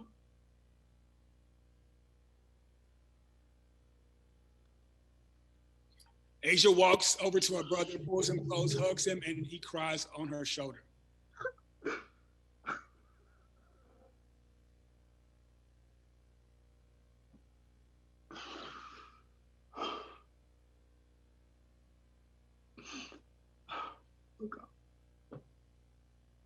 I'm sorry about that. Okay, man, this is so embarrassing. I didn't mean to. That's nothing to be embarrassed about. You're right. It's impossible for you to be strong all the time. You needed to cry and get it out. You were always the perfect one. The one who always did the right thing, never gave Mama and Daddy any trouble, always the one to make things right, always the mediator. Been the glue that's held this family together. I relied on you way too much. I know that's a lot of pressure. Look, I'm really sorry about. Sorry. Don't even try to No, let me do this. This entire family has had unrealistic expectations of you, especially me. And I'm so sorry for that. I realize now you're not just my twin brother. You're an activist, an award-winning journalist, a teacher, an active member of your church. There's so many things to so many people. You've been called to help people, and you do such a great job at it. Guess I just didn't want to share you with the world. Sorry for blaming you for what happened to me. You didn't deserve that.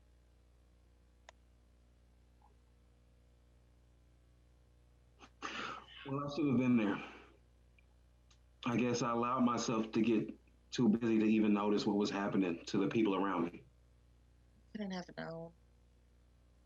Well, from this moment forward, I'm going to do a better job at making sure that I'm making time for the most important people in my life, my family. I know you really mean that. Just remember that you can't save the world. Can't fix everybody's problems. But I understand you have to try, because that's just who you are. But while you're taking care of everybody, don't forget to take care of yourself. And don't ever again let anyone weigh you down with their issues. Not even me. I love you, twin. I love you too, twin. Adrian and Asia hug. John Jr. enters through the front door. Limo is outside. Everybody ready to go? Baby brother is still not going. He locked himself in his room. Aunt Gina is trying to get Mama to come out of her room, but she won't. Right here, and we're ready. What about baby brother? He still won't come out. Let me go talk to him. Just leave the child be. He's hurting right now. Let him deal with this his own way. If the boy don't want to go, we for sure ain't gonna make him. Let's get on out of here. They all begin to exit, and Maxine walks through the front door. Max? I knew you would do the right thing. I didn't want to break my promise to baby brother. I'm going to wait in the limo. Adrian and Asia, I think we need to wait in the limo too. No. I'm tired of the whispers and the secrets. I want the whole family to hear what I have to say. Well, if you came back for baby brother, you're going to be disappointed. He's not going to the funeral, and he doesn't seem to want to talk to anyone. Actually, baby brother wasn't the only reason I came back. I came back to apologize to everyone for the way I handled things yesterday. Regardless of the circumstances, I didn't mean for anything or everything to come out the way that it did.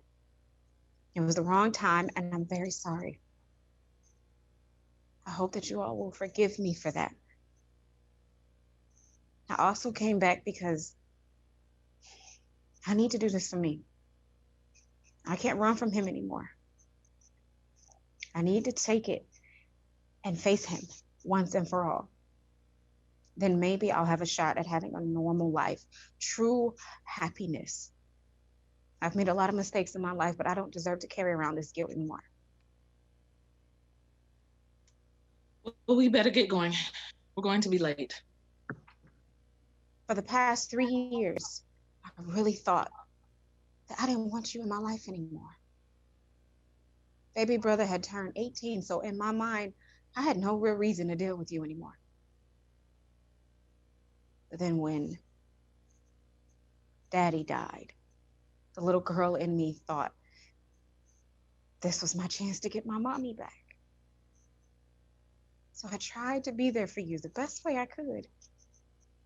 I just knew that we could have a normal mother-daughter relationship, but I guess I was wrong. Maxine, we can talk about this later. We've got the to funeral go. Can wait. They can't start until we get there. There are people waiting. There's going to be news cameras there. We have got to go and Sister, no more running. Face your family. Maxine, if you're trying to make me feel bad, you can save it. There's nothing in this world that can make me feel any lower than I already do. I've lost my husband. My children hate me. I know I've made my share of mistakes. I didn't always do the right thing, but I did what I thought was best at the time. You want me to say that I'm a bad mother? Well, I'm a bad mother. I said it. Does that satisfy you? Your father was my husband, and I vowed to stand by him until death did us part, and that's exactly what I did. I didn't have half the privileges that were afforded to you. I had to drop out of school in the 10th grade to go to work so that I could help my family. I didn't aspire to be a doctor or a lawyer or a teacher. I didn't ask to be a politician's wife or to be in the public eye or to have all this money. All I wanted was to get out of poverty and be a good wife and mother. Like I said, I've made some mistakes, but I kept my family together, and I will not apologize for that. Look, I can't do this right now.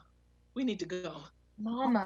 Damn it, I said we need to go. Let her leave. Let her deal with this the only way she knows how, by running away. What do you want from me? You know what I want you to say. Just say it. For once. Let me hear you say it. Maxine, I am dealing with a lot right now. I need to go bury my husband. And what about what I need? I need you to say it. What? That you're sorry for letting him do that to me. For alienating me, for taking my baby away from me. We were in the public eye. The media would have dragged you through the mud. I didn't want that stigma on you.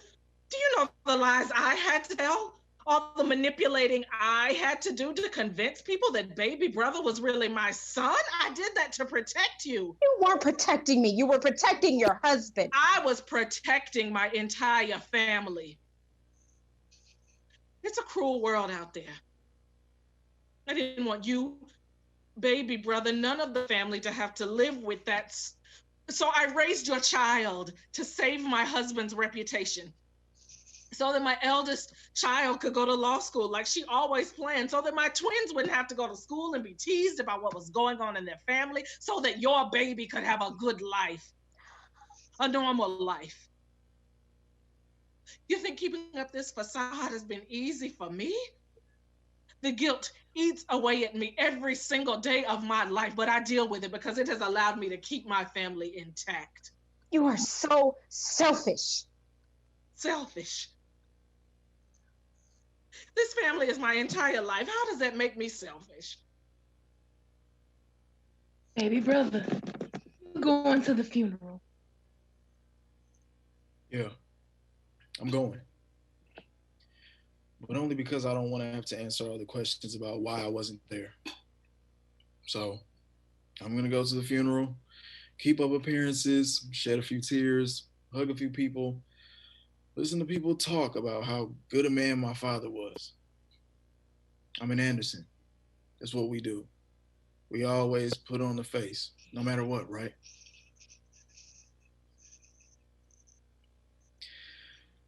But before we go, I have one question. Diane, were you ever going to tell me? Was anyone ever going to tell me? Adrian knew, but no one decided to tell me. Y'all were going to let me walk through life not knowing. Maxine, I looked up to you. I wanted to be like you, and you deceived me. At least now I know why you were always so good to me. I always thought you were the best big sister anyone could have.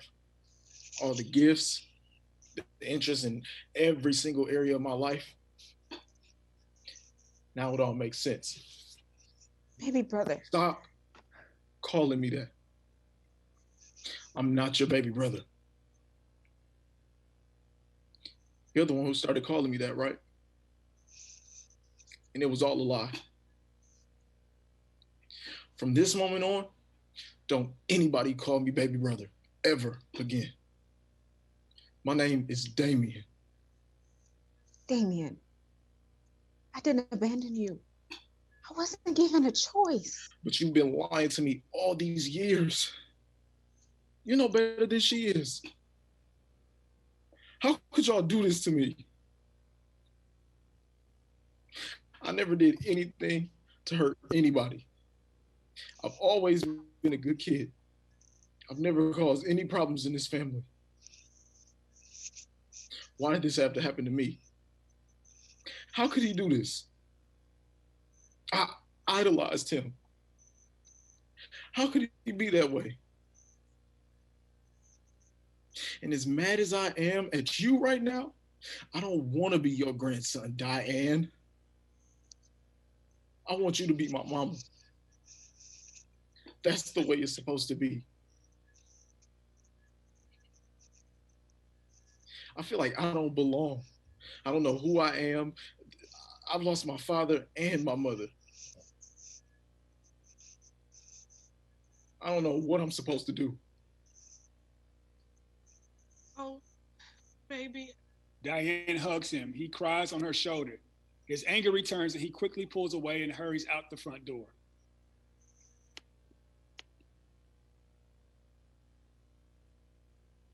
Come on, everyone. Let's go. Asia, Adrian, and Gina exit. Maxine doesn't leave. We're leaving, Maxine. I changed my mind. I'm not going. He hates me. I can't go. Diane moves toward Maxine to comfort her, but catches herself and heads for the door. I know you can't say it. You always were a woman with way too much pride. You don't have to say it. I know you want to say it, that you're sorry, but you just can't bring yourself to do it. But I still forgive you. Hopefully one day baby brother will forgive me.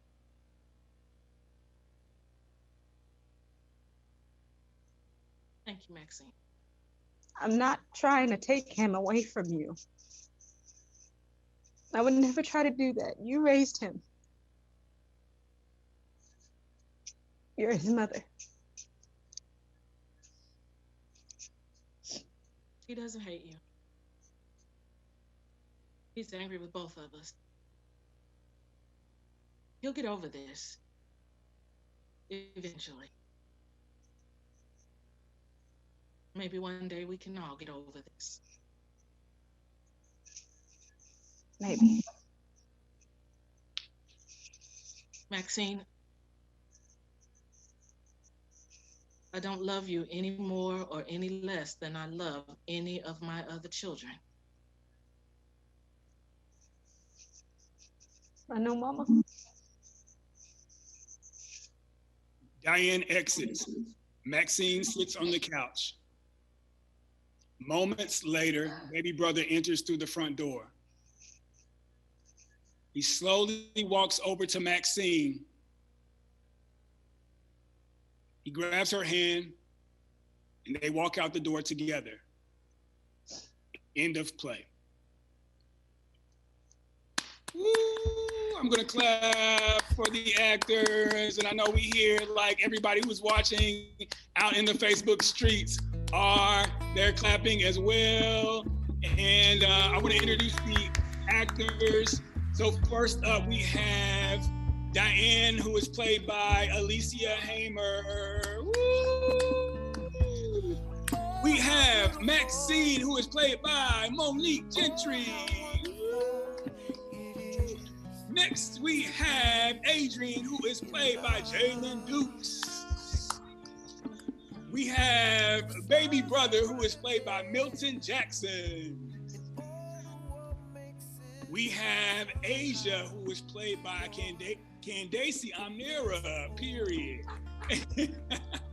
We have Aunt Gina, who is played by Kristen Riley.